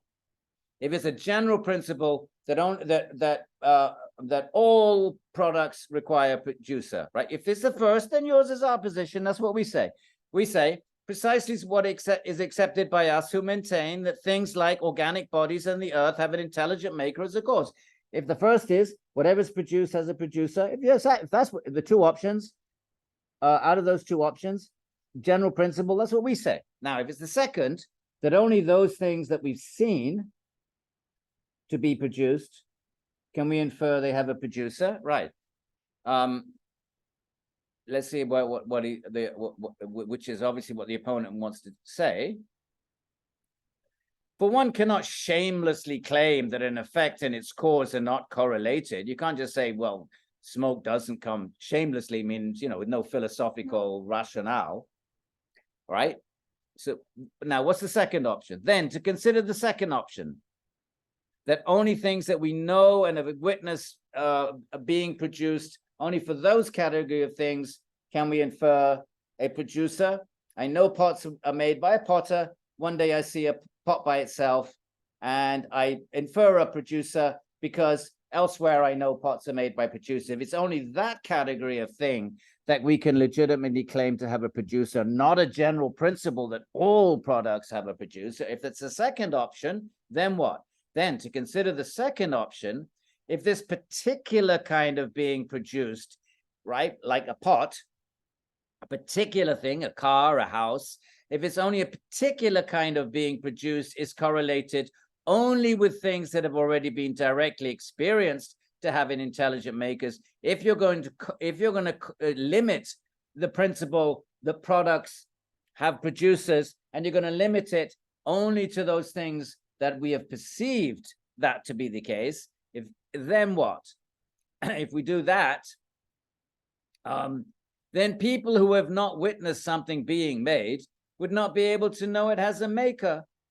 Then if you've never seen a city being built, then you can't infer cities have makers. You would have to apply that everywhere. You can't just be selective. If you want to say only things witnessed as being produced have producers, then you could never infer a creator for, a palace, the king's palace, if you hadn't seen it being built. That's what they want to say. Only that very cloth that has been experienced as conforming to the presence or absence of an intelligent maker could be inferred. Only that cloth, they use the example of cloths and pots. All Indian philosophers, when they want to talk about some mundane object in the world, you can't name all the objects in the world. They just say pots and cloths. And those are their two kind of like, like John Doe is, like a person. So a pot and a cloth is an object in the universe. So then you would only be able to say that very pot, or that very cloth that has been experienced as conforming to the presence or absence of an intelligent maker could be inferred, right? And not someone in the market. You couldn't say only, I only know this cloth has a maker because my granny is knitting it. But then you go down to the market and there's another cloth. You couldn't infer that one had a maker because you hadn't seen it. If that's your position, then only things that are seen to have a maker, can you accept that they have a maker? I think Nyaya is being a little bit facetious here. I think the opponent really is saying, well, look, those kinds of things that in principle, what the opponent should be saying or is saying, it's those kinds of things. Let's see if he represents the opponent fairly. Well, maybe, says the opponent. Then what we should say is that, yeah. So now, and this is how debate functions. You make a statement, the opponent responds to it, you get a chance to tweak your original statement. This is how debate's conducted. You throw out your position, the opponent is saying, well, we only accept this principle of products having producers in instance of perceiving that. So then Nyaya responds and says, well, then you could only say the cloth has a maker if you actually see your granny knitting it. You couldn't say that about another cloth in the market. So then now the opponent tweaks his position. So, all right. So this is how it happens. Yes. Okay. Fair enough. Well, what we're going to say is that those kinds of things, if the cloth, I saw my granny knit the cloth. So there's, the cloth in the market is the same kind of thing. Maybe it's a bit bigger, big, smaller, this or that, but it's the same kind of thing. So now the opponent gets to tweak the initial position, and let's see how that ends up. And the opponent, well, maybe, fair enough, says the opponent. Then what we should say, meaning we should have said this in the first place, is that things of the same kind are perceived to correlate positively. Correlate meaning wherever there is this, there is that. That's a correlation. They relate to each other. Right? Smoke relates to fire as a co means with, like companion, whatever. So they positively and negatively. What does it mean positively and negatively? Wherever there is smoke, there is fire. Wherever there is no fire, there is no smoke. So that's called Amvaya Vyatireka. Okay, Amvaya. This is the Nyaya principle that this relationship of smoke and fire is positive and negative. What does that mean? Wherever there is smoke, positively there is fire. That's positive. Wherever there's no fire, negative, there's no smoke, negative. So it has a positive correlation and a negative correlation. This is present, that is present. That's absent. Well, this other thing is absent. Right? A is always there when there's B, positive. But if B is absent, A is absent. So that's called Amvaya Vyatireka. Okay. Are you liking it, Chandni? Chandni's not. She's happy. She's nodding in appreciation. Good. I like that. Nice to see a nice, satisfied nod of the head. Okay, here. Right now, where are we? A positive in that, although the conformity of some specific thing in question is not directly experienced. Being of the same kind. So the opponent says, well, it's the same kind. Don't be petty, says the opponent. Come on, you're nitpicking. Fine, my granny, I don't have to see every single cloth being knitted. It's the same kind of thing. Right. Reply. Come now. This is not a stick with which you can threaten us, sir. I like that. It's not a stick. Remember that, my friends. Next time you have an argument with someone, say, come now. This is not a stick with which you can threaten us. And then they'll be like, what? And you'll say, Nyaya Sutras. Come, sir, this is not a stick with which you can threaten us. Things such as pots, insofar as they are produced, correlate positively and negatively. Now we know what it means. There's a potter, there's a pot. No potter, no pot. The positive pot positively correlates with potter. Negative, no potter, no fire, no smoke, no potter. So positively and negatively, with having a maker with intelligence. Something else of the same kind. He's saying, well, it's the same kind of thing. A pot is the same kind of thing as creation. The pot is produced. Creation is just a larger, expression of that principle. Nyaya insists something else of the same kind, namely things produced. And then they make this big jump, which of course, this jump is where the opponents and Buddhists are going to keep picking at. Such as organic bodies and the earth, meaning creation, would be similar. So he just sort of digs in. Opponent. Then what we should say is that things of the same kind as pots correlate with an intelligent maker. The creation is not the same kind of thing. Fair enough. Cloth, my granny's cloth and the cloth of the market, same kind of thing. But creation is not the same kind of thing as a pot or a cloth. Reply. That is clearly objectionable, since in that case, palaces and the like could not be inferred to have had an intelligent maker on the basis of having been produced. Then palaces are different from pots.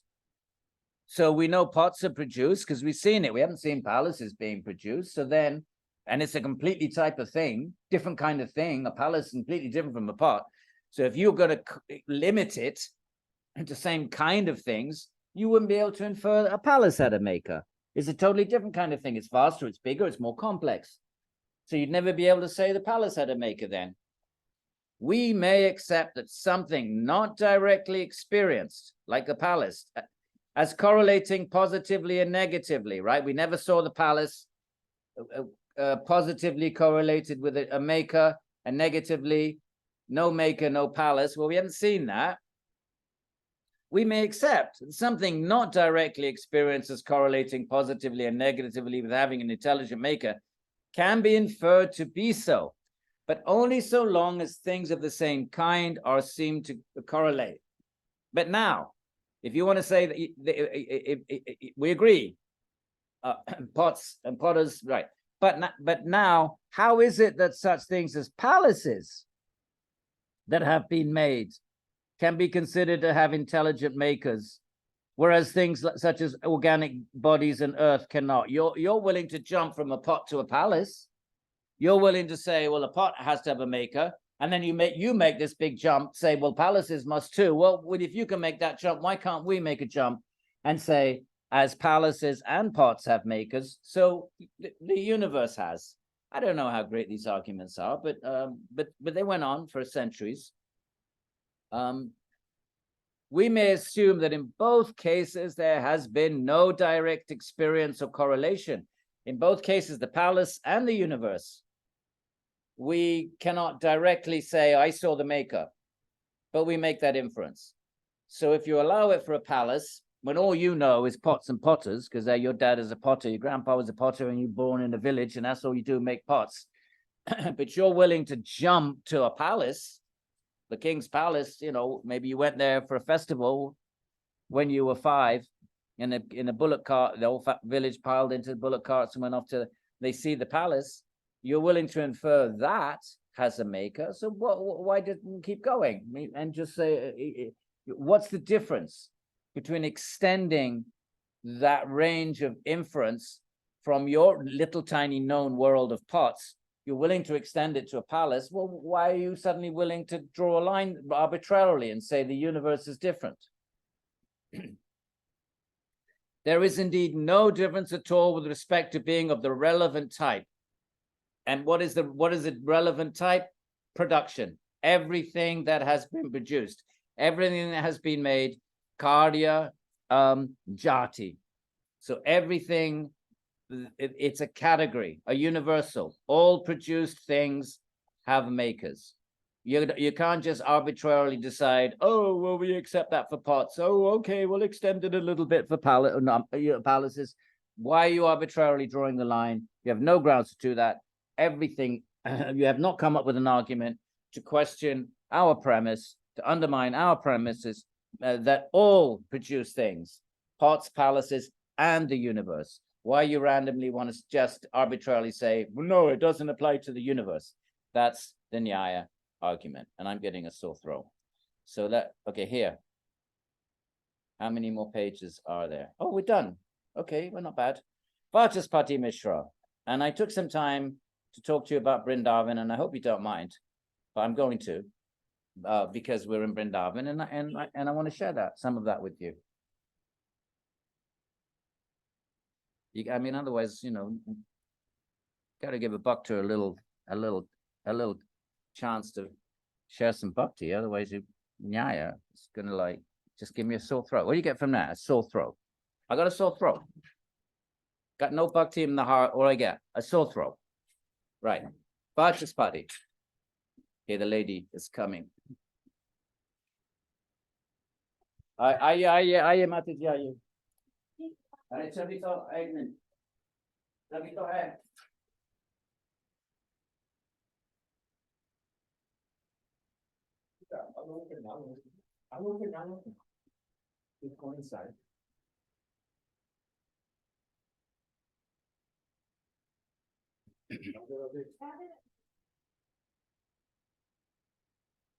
Okay, we're almost done, my friends. Hang in there. Vachaspati. The Lord is capable of overseeing karmic merit and demerit, which inhere in the selves. So here's another thing. Karma is in the same category of things. We haven't touched that argument. Karma produces. It's not a product, but it's insentient. So things that are insentient and are products, remember the principle, if something's a product and it's sentient, it requires a producer. Two things, right? If it was sentient, it could produce itself. Karma is a force, but it's insentient. Therefore, karma needs to be, it's like software. It needs to be supervised. There needs to be intelligence behind the law of karma. In fact, that's one of the main arguments for Īśvara and Nyaya. And karma itself being insentient, even though the Buddhists would say karma brings the universe together, it's just the nature of things, and what makes the atoms align in the way they do, they would agree with Nyaya. Everything is put together to accommodate the karma of the living entities. So that doesn't need to be argued for because it's accepted, right? Everything is the way it is because somewhere in that 14 billion year cycle, some soul is going to need to experience, a stone hidden in the ground for 14 billion years.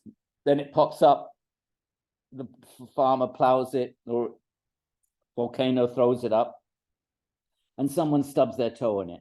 So it's been there in the ground 14 billion years. It's not randomly there. It's there because at some point it has to play some karmic role in some soul's karmic experience. Everything in matter, every single atom is arranged in the way it is to accommodate some karmic experience of some soul. There isn't any random matter just sitting about not doing anything. So Buddhists accept that as well. You don't need to argue for that. But Nyaya is going to say, well, but karma is inanimate. So it doesn't fit the bill of, it needs to be somehow or other overseen by intelligence. I'm not sure they're going to make that argument here. Let's see. Vachaspati, the Lord is capable of overseeing karmic merit and demerit, which inhere in other selves. This is again different from Sankhya. Sankhya would say karma inheres in the chitta, and remember that Nyaya has a different idea that the qualities, the qualities that Sankhya would put in the mind, such as raga, dvesha, sukha, dukkha, are in the mind for Sankhya. Chitta, which is Prakriti, no. For Nyaya, they're qualities of the Atma potentially. Well, the other thing that resides in the Atman is Dharma and Adharma. And Sankhya would put those in the mind as well. Note this difference, okay? So then it inheres in the self. Dharma and Adharma inheres in the Atman, which I think actually makes a little bit more sense. But anyway, so the Lord is capable of overseeing karmic merit and demerit, which means Dharma and Adharma, or Patanjali calls it Punya Apunya, which inhere in other selves, right? They don't inhere in God. Only Dharma inheres in God. Remember the qualities of God? He doesn't have raga, dvesha, sukha, dukkha, because he's eternally. Let's have a look. Actually, I can't remember. Let's go back. Just take it 1 second and go back to the beginning of the chapter. Well, what kind of a Patanjali says is a special kind of soul, and he's beyond the kleshas and so forth. What does Nyaya say specifically? God. So let's take it. Come with me for a minute, my friends, because I can't remember. Okay, God. I know he's only Dharma, no Adharma, but does he have, and I can't have unhappiness, but does he have sukha? I know he has the mystic quote. What purpose? Oh no, there's that purpose thing again. Okay, we'll check back next class. Does anybody want to help me find the verse? It's irreducible, 140. I think. 140? I think it was wasn't it Anu, irreducible particle, primordial metal? We know the qualities of God. It's God's qualities are where? Everybody have a quick look. I know he has Yes. Dharma. Yeah, where are they? Sorry, I think it's this 4:121. Okay. Special quality Oh, second. here it is. Here it is, my friends. Thank you very much. 118. God is distinct from other selves, right? Let's look at Patanjali quickly. What does Patanjali say is distinct? And let's see if there's how much overlap there is. Where is Īśvara? 128, 3. We're at 124. There we are, right? So Patanjali says, Īśvara, go to the back. Purusha Vishesha is a special soul. How is he special? Aparamrishtaha, and never affected by what? The kleshas, karma, and the fructification of, well, basically karma. So he's never affected by ignorance, ego, and action-reaction. That's how he's special for Patanjali. Purusha, he's a Purusha. We're also Purusha. Well, how is Īśvara Purusha different from us? He's Vishesha, special. How is he special? Never been affected. So he's not a liberated yogi. Why is he not a liberated yogi? Because if the yogi was liberated, he's liberated from something. That means he was in Maya and then got liberated. No, Īśvara's eternally free. Remember, how does Vedanta say he's different? Remember, Vedanta would say he's different because Īśvara can create a universe. Yogi can't. Yogi can know everything in a universe, can have all the mystic powers that everybody accepts, but can't create the universe in the first place. That's Vedanta's way of indicating the difference of Īśvara. What's Nyaya's way? And by the way, they're not mutually exclusive. It's just different traditions feature different things. I'm writing a book now on, Krishna as being all beautiful. He has qualities of beauty. That doesn't mean I'm ignoring his other the qualities Christian theologians talk about, omniscient and omnipotent and omnibenevolent. I'm just saying you left out on omni. You've left out on omni. What about omni-beautiful? And if God's omni-beautiful, he must have a form. Therefore, even though there's form in your Old Testament, you have let yourself be hijacked by Greek philosophy. And you've denied God a form over the centuries. And your God is closer to Aristotle than it is to Genesis. That's my argument. They don't like that. Well, I'm very polite about it. Right, Nyaya, how is he different? Well, God is distinct from other selves owing to his special qualities. Okay, what is special? We know that's special for Patanjali, never been affected by kleshas and karma. Special for Vedanta, he can create a universe no one else can. What about Nyaya? Well, how is he special? God is most akin to a self. He's closest to an Atman. He's not like, a lump of earth. He's not a product of the gunas. He's a conscious being. He's an individual, like all the Atmans are individuals. Don't start bringing in Advaita Vedanta. Everybody wants to bring in Advaita Vedanta. No, individual. Nyaya is individualistic.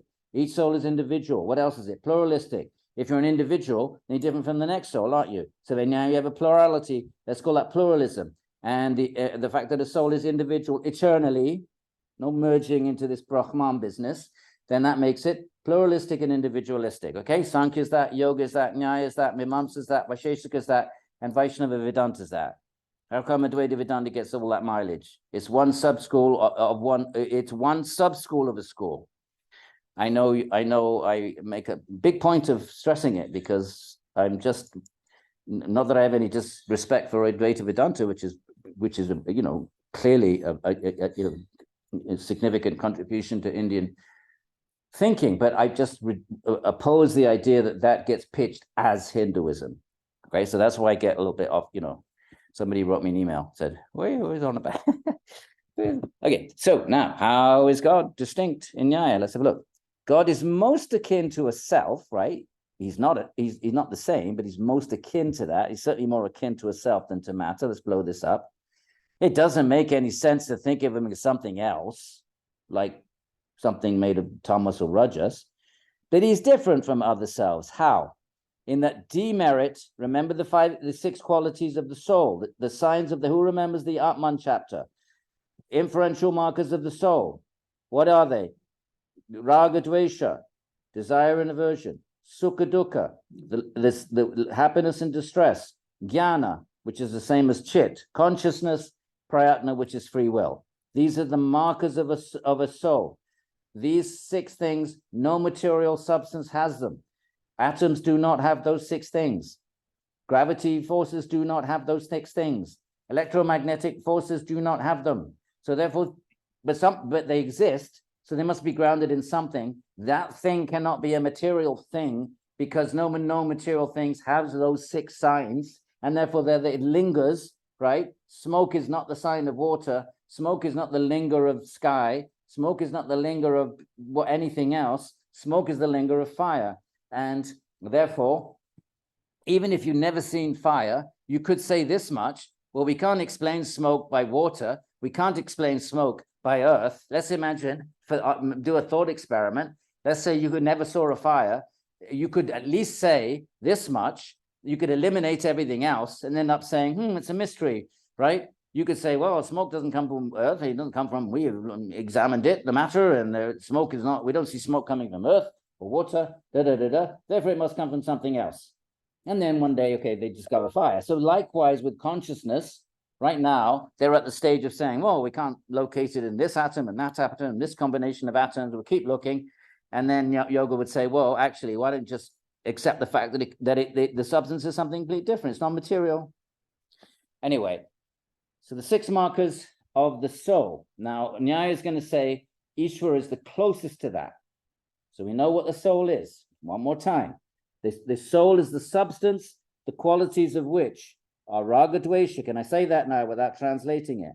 Desire and aversion, sukha dukkha, last time, because otherwise happiness, distress, consciousness, and free will. Those are the qualities requiring the inference, a Nyaya inference, that substance that underpins them must be something different from all other known substances, because those other known substances do not exhibit those qualities. Right. Now Nyaya is going to say, well, God is closest to that. Okay, so is he closest? So does he have those 6 things then? Is that what is meant by closest to that? Let's see. God is most akin to a self. It doesn't make sense to think of it as something else, but he's different from other selves in that. And by the way, later Nyaya adds dharma and adharma to the list of the 6. So God does not have any adharma. He doesn't have mistaken cognition, no error, and no delusion. He's perfect in merit, dharma, knowledge, jnana, and yogic concentration. He has all of these samadhis. Notice it doesn't say that he doesn't have raga and dvesha. Very interesting. I didn't think of this. I'm going to have to phone Muni at Matthew Dusty about this. I hadn't paid attention to this. It doesn't say he doesn't have those 6 qualities. Raga dvesha. Does that mean God has sukha dukkha raga dvesha? I don't think so, but it's not specifying that here. So I need to follow up on that, my friends. Very interesting. As a consequence of his merit and concentration, so God is more like a super yogi. He possesses lordliness. That's Īśvara, right? And what's Īśvara? What's the most Īśvara thing you can do? Create a universe. Remember, Isha's power. Īśvara is the one who has power, the most power. And that power is Īśvara. So what's the most powerful thing you can do? Create a universe. And then that's what Vedanta says. They're all kind of saying, just focusing on different qualities of God, right? So he has lordliness and in the form of 8-fold yogic powers, cities, such as you can create anything. Except the Lord's city is greater than the city of the yogi. Yogi can create, ash, or in our day and age, and back then, can do pretty cool things. But the Lord can create a universe in the first place, such as the ability to make oneself as small as an atom. These are the 8 cities. You've got bigger than the big, smaller than the small, smallest. You can get anything from anywhere. You can manifest anything at will. You can get lighter than the lightest, walk on water. You can all of these things. Right, his dharma, which conforms to his intention, notice that. Dharma isn't something, for us, dharma is something outside of us. We follow dharma, moral principles that are presented, they don't come out of our heads. They come from the outside, right? Like Moses comes down with the 10 commandments. It's given to the Israelites from outside. Or we read the Bhagavad Yamas and Niyamas, they come from the outside. But God, dharma is just his intention. It's his will. So therefore God makes dharma. You could think of it that way. He's not subject to it. It's his intention. It's all cool stuff. It's just, different ways of framing things that are familiar. When they're framed in very unfamiliar terms, it makes us think more deeply. Rather than just saying, well, God is the creator of morality. Or when we see it framed in a sort of language that we're unfamiliar with, it makes us stop and think more deeply. So therefore, his dharma activates the merit and demerit collected in each individual self. So something needs to activate that, like triggering the Big Bang. We have our karma clinging to us. Who activates it? That, okay, now you're going to be a dog. Now you need to, your adharma requires that you be a dog. Your dharma requires that you be a celestial. It needs to be activated. Karma itself is inanimate. It can't activate itself. That's why they're going to say Big Bang needs to have, how is it going to activate itself? How is it going to bang itself? How is it going to trigger itself? What triggers it? What is that trigger? I keep going on about it. If it's the nature of something, like the nature of the sun to burn, it doesn't need a trigger because it's always burning. But if all of a sudden the sun was cold, then one day it became hot, then you'd have to say, well, what triggered the heat? If it's internal to the sun, it would always be there. So it wouldn't need a trigger. So the Big Bang would always be banging if that was its nature. You see the argument? But it's only banged once. So what made it bang just then? What triggered it? I keep going back to the Big Bang because that's the world we live in. That's our Purva Paksha. The merits and demerits. So something needs to trigger that karma so that it bears fruit. Karma is just inanimate. So God's irresistible will, nothing, will is, you can't stop it. It's the most powerful force. There's no resistance to it. In creating, should be understood. What is this creation? Important, my friends. Pay attention here, if you will. Should be, what is creation for? Ultimately, it's not God's play. It's not God's magnificence. It should be understood as enacting what individuals have themselves done.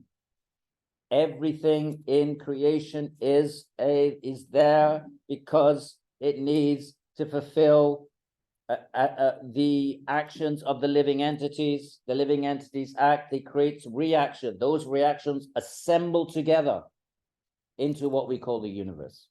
And the things that then happen every second in the universe is nothing other than the effect produced by the collectivity of karma, performed by the living entities, performed by free will. That's what creation is. Nothing other than the fructification of choices we all collectively and individually have done in past lives. No randomness. No randomness, not two atoms bumping together. They do that because of some karmic, somewhere along the line, they need to fulfill some karmic fruit to for some soul. And then we'll go back and finish up, okay? So this is Īśvara. And so God's irresistible will in creating should be understood as enacting what individuals have themselves done. That is to say, it is not insulated from the influence of what individuals themselves have done. God doesn't do anything randomly. He's not doing something insulated because he feels like it, because he's bored, because he wants to have Leela, because he wants to show majesty, all right, because we happen to read that today. No, there's no insulation. Everything God's done is nothing other than, in the matters of creation at least, is nothing other than the influence of what individuals themselves have done. And he's a trustworthy authority, remember? The three sources of knowledge. So this is a statement that even though Nyaya does not quote much scripture, it does accept scripture. And why is scripture authoritative? Because it comes from God. What makes God? He's authoritative. Why? He knows everything because he's omniscient. So he's perceived everything. Remember the two conditions. The two conditions of reliable testimony. Number one, the speaker has to know what he's talking about. And number two, he has to want to communicate. Well, God ticks those boxes. He knows everything because he's crazy. He knows every single atom. He knows the karma of every single living entity. How about that? For knowing and he wants to communicate, and that is what scripture is. In not just this tradition, other traditions too. But you see how Nyaya sort of conceptualizes scripture. These very precise terms. That God is a reliable authority. Why?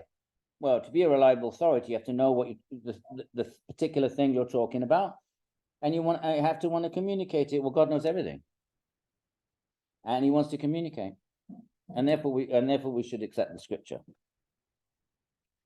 So I'm glad we revisited that, and let's finish up our for this week, and then we have one more session, and the good. What's the good? I have to. Okay, let me just get down here.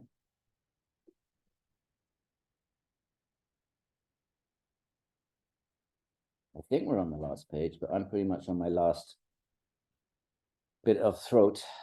How do I make this small? There we are. A bit too small. Okay, I think we're on the last page, in which case we'll finish. And if we're not, we did what we had to do. We got the main points out there. The argument of producthood and producer. Producer needs to know the ingredients and needs to be sentient. That is a direct counter to materialism. And if they do quote scripture, it's right at the end. Look here. Right at the end, they throw in some scripture. It's not, see, finished. And they quote 3 scriptural verses.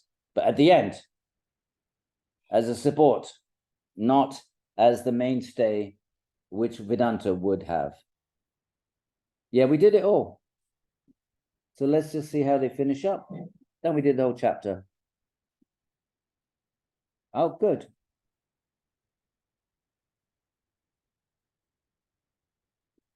All right.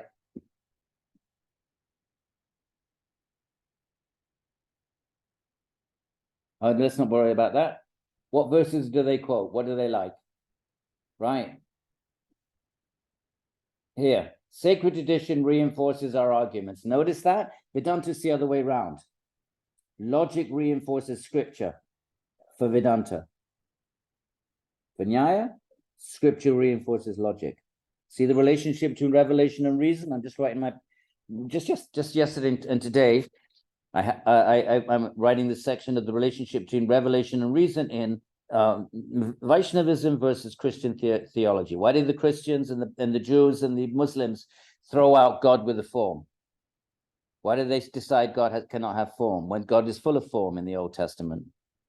Walks and talks and Ezekiel and so forth. Why did they let themselves get co-opted by Greek philosophy, and Hindus didn't? What does that tell us about the relationship of revelation and reason? The biblical notion of God, if you read the Bible literally, God is a person. Why do you decide, well, we can't read it literally, we have to just read it allegorically, it's not really a Garden of Eden, Why? Because it gets reason comes along and says, oh, there's problems with that. All right, well, there's problems with it, but it's scripture, you can't throw it out. Oh, okay, well, let's find some other way of interpreting it allegorically or some other way. So reason then, it's reason, rather than just reading the Bible, you have to apply other principles like Philo's allegorical method, that when God, speaks, he's not really, that doesn't mean he has a mouth and a tongue, it just means, there's communication, when God, reaches out his hand, it just means, you provide sort of non-literal explanations. Why? That means that what the Bible is saying is supposed to be revelation, isn't it? Doesn't say in the Bible, you should read this allegorically. So then why? Because reason becomes more, but the Indian traditions have reason. We're looking at Nyaya. Why do they accept Krishna has a form, Shiva has a form? What was the difference? That's the question that we're looking at. What happened? Why did the biblical scholars, Jewish, Islamic, and Christian, allow themselves to become Platonized? What else is Christian theology in the 3rd century? Greek philosophy. Why did they allow themselves to be more influenced by Greek philosophy in certain things and apply it to the Bible? Why didn't the Indians allow themselves to do that? They accepted God. Of course, he has a form. He must have a form. It's just not a material form. Read the book, my friends. It's my last intellectual contribution, and I'm going to collapse in Vrindavan. All right, let's finish up. What verses are they going to quote? We're done, my friends. Let's just out of interest, let's see which sacred tradition reinforces our arguments. This is Brihadaranyaka. This is the imperishable Gargi, one of the only 3 women mentioned in the Upanishads, but they're there. Can't say women were excluded. I mean, clearly it's a male-dominated universe, but in the early Upanishads, women were there. I'm not trying to overstate the case. They were marginally there, but one of them is powerful. Gargi. There's Gargi, and then there's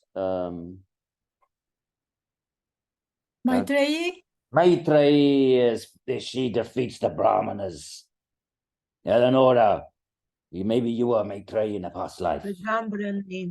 Yeah. So wait, let's say the Gargi is a little bit more passive, right? This is the imperishable Gargi on whose order the heaven and earth remain separate, right? The Īśvara's will, the will he's just talking about.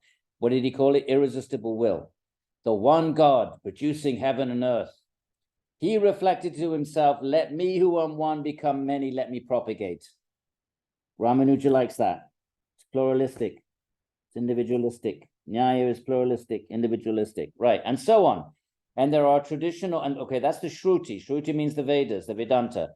And then the other texts are like Gita. They're not Shruti, they're Smriti.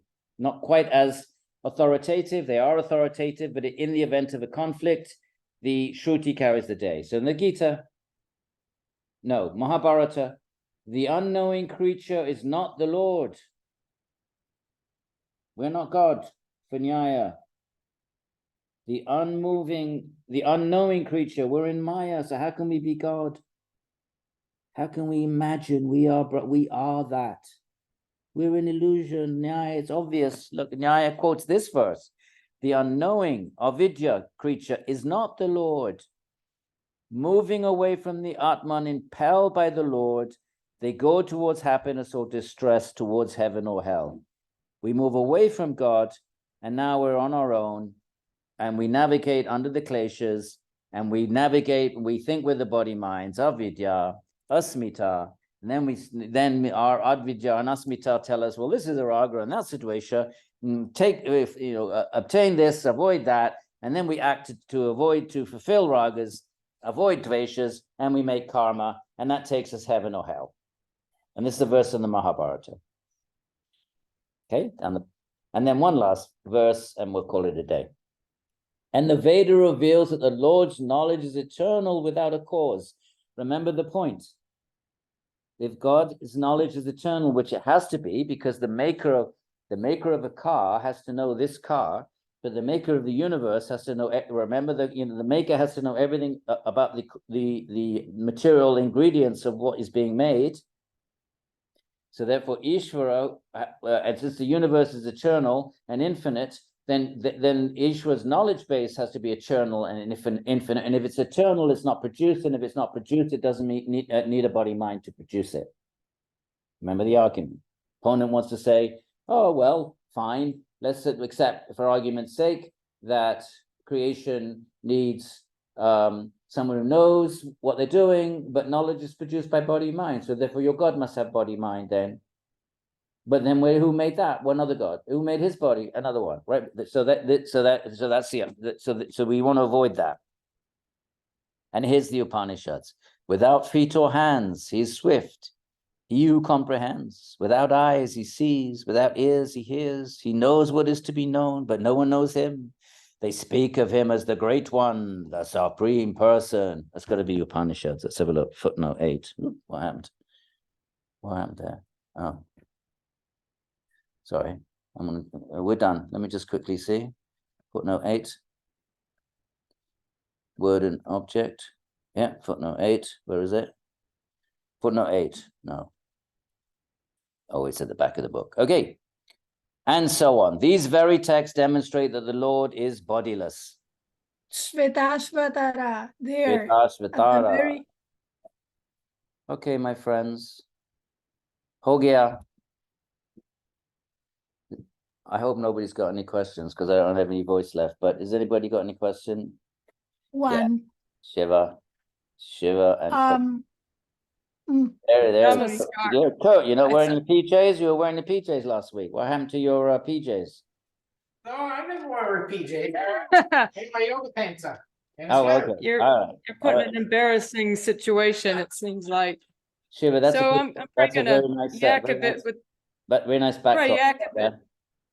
Oh, thank you very much. Yes, I got you can see my altar and all of that. Beautiful. In any event, I'll try to minimize your talking because I might have to yak a bit to get this stuff out of my brain. So I thought the Purva Paksha arguments were quite strong and convincing. And I thought I really was enjoying that kind of argumentative discussion. I haven't seen such, in my opinion, cohesive argumentation in any of the scriptures thus far, but I guess it's not surprising given it's Nyaya. Just an observation, it seems like the Purva Paksha, one of the things that they continually struggle with is bridging that gap. It's like there's two things arguing by extent, like where do you draw the line, like you said, with one of the discussions about, well, you know, with our senses, we can see that the house was built, so it's easier to imply the inference. And of course, it was a bit tongue-in-cheek about the, you know, the Nyaya goes in and it's like that knitting, that thing that your grandmother knitted. You saw your grandmother make that little doily, but not one that your great-grandmother made. So I thought it was a bit, I mean, come on, they know better. They were being a bit ridiculous there. So I was thinking the same thing when you were reading that, Edwin, that they're referring to the categories, not the particular things. But that's one thing, just arguing extent, where to draw the line. And then the other thing I was thinking that maybe the opponents have a problem with is the linga itself. So the strength of the sign and how that relates to how convinced you are of that inference, because not all signs are the same. Like I was thinking, you know, people can give accounts of, oh, I knew this great guru or person, and they can talk about them and infer things about their personality and character, what they would, how would they decide on a topic now? But if one wasn't there and didn't know that person, then you feel like you couldn't infer as much. So I think these kind of extent arguments might come into play to help resolve some of the doubts of the Purva Paksha, perhaps. Yeah, remember it's not like an arbitrary thing, like a guru. The linga has to be universal. So the question is, so the linga that the Nyayika wants to say is producthood. Universally requires a producer. So that's a universal thing. So if you say guruhood implies enlightenment, then obviously that's falsifiable. And you can just say, well, this guy's a guru and he's a scumbag. I'm sorry, but there are some, you know, okay, that was a bit strong. This person's a guru, but has, you know, questionable moral, blah, blah, blah. But so Nyaya wants to say there is no known exception. Remember, to falsify an inference is the opponent has to find an exception. So the Nyaya is, okay, so the opponent is saying that is universal. You know, remember, for inference to be valid, you have to perceive the linga in all previous instances, and then in this one instance.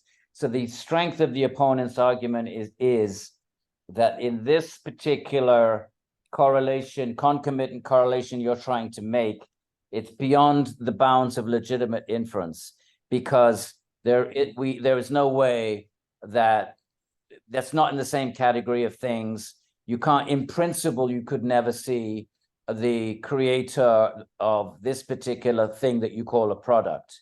So it doesn't follow in the line, whereas palaces, okay, are different parts, but they're still in the category of things that you could in principle see.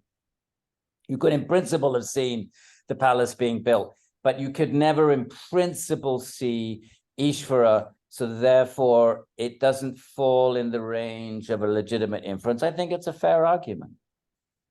Yeah, I thought so too, Edwin. That's what kept running through my mind with the opponent, what their mentality and where they were going with a lot of what they kept coming back with. And that's just a snide remark, but if everyone manages to get moksha, does the universe cease to exist? Just following up with what you had to say about karma and the actions and the whole point of the created universe. Remember, there's recycling constantly. So even if there's genocide and atomic war and all life forms, there's recycling between dimensions, between, you know, there's Svargas, the celestial planets, there's this teeny, teeny, teeny thing. And let's just say hypothetically, well, so therefore the other non-human species could not be liberated.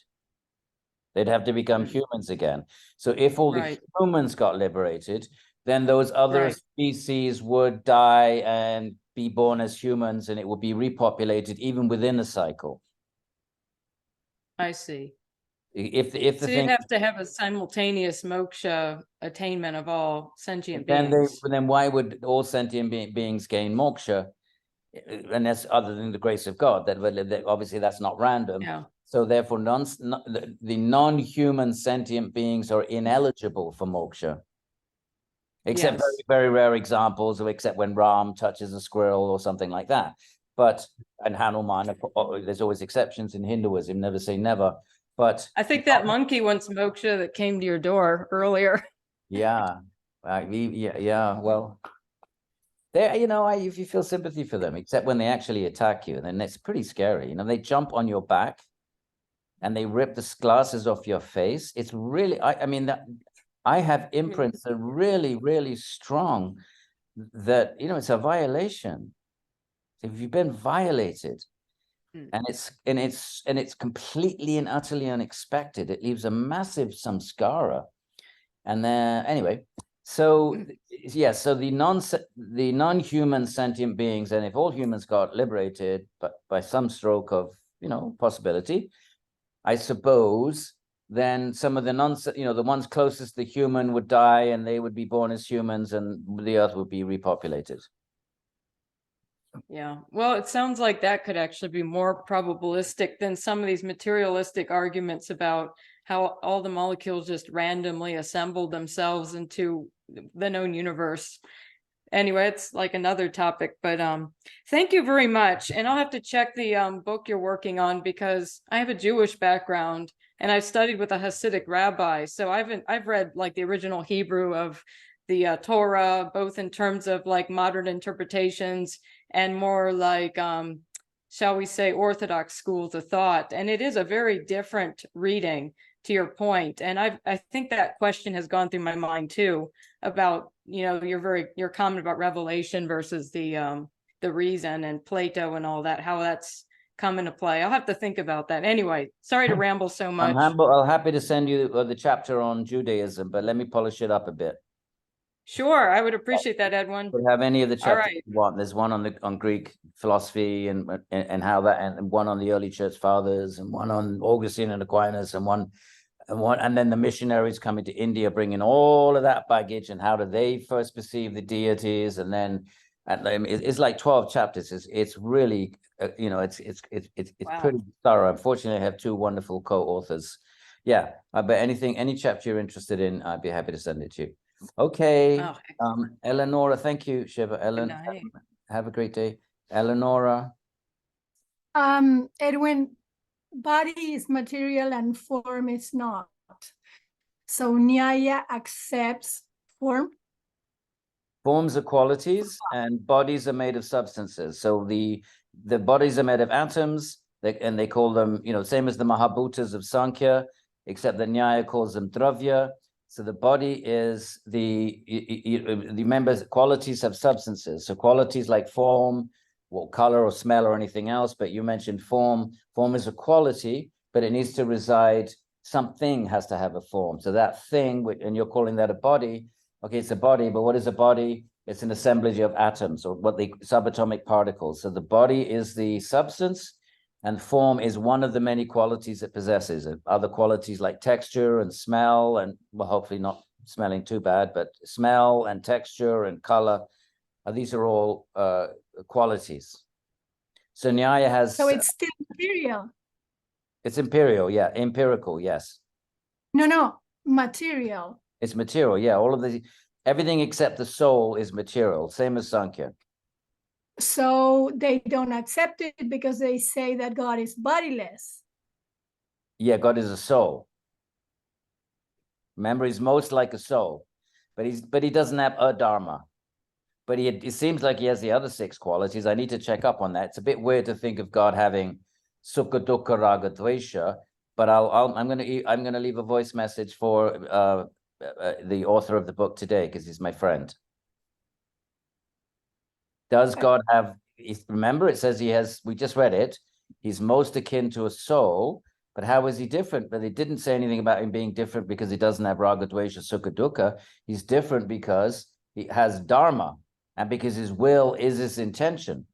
His intention is his will, and is irresistible. So in other words, he's not subject to karma, and he is totally dharmic, and he has all the powers. That's how he's different.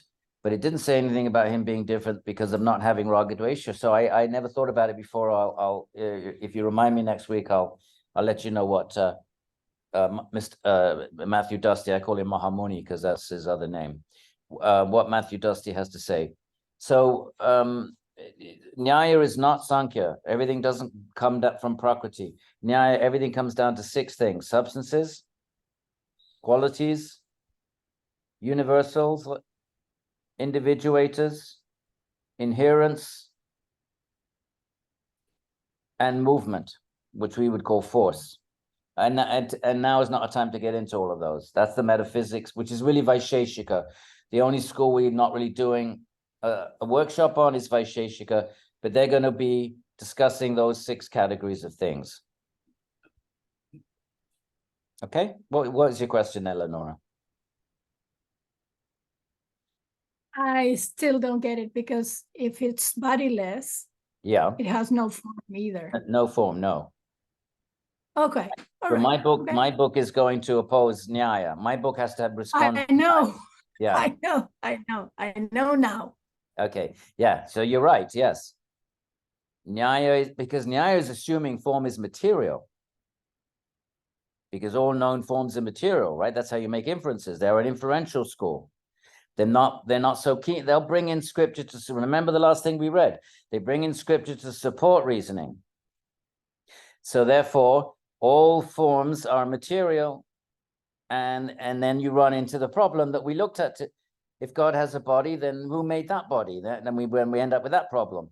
But what the Bhagavata is saying, no, he's questioning the whole premise that all forms are material because that's all we perceive.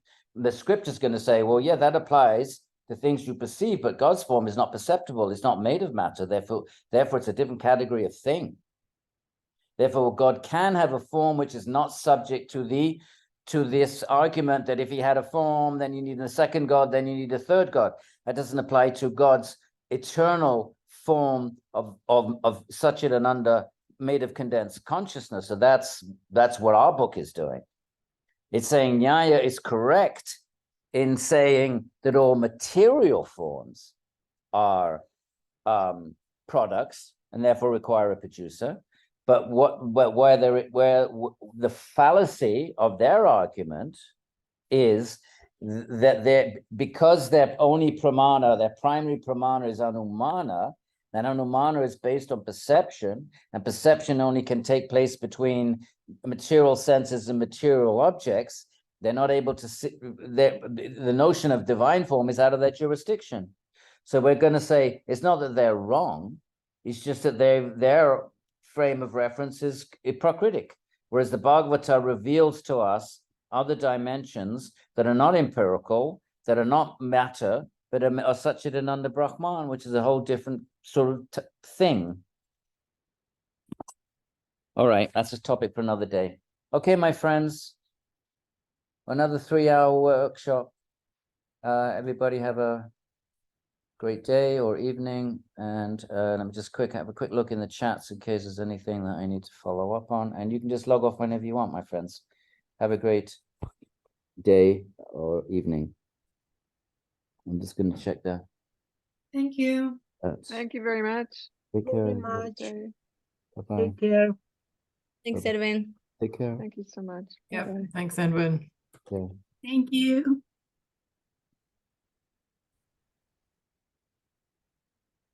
More on Vrindavan. Okay. Done.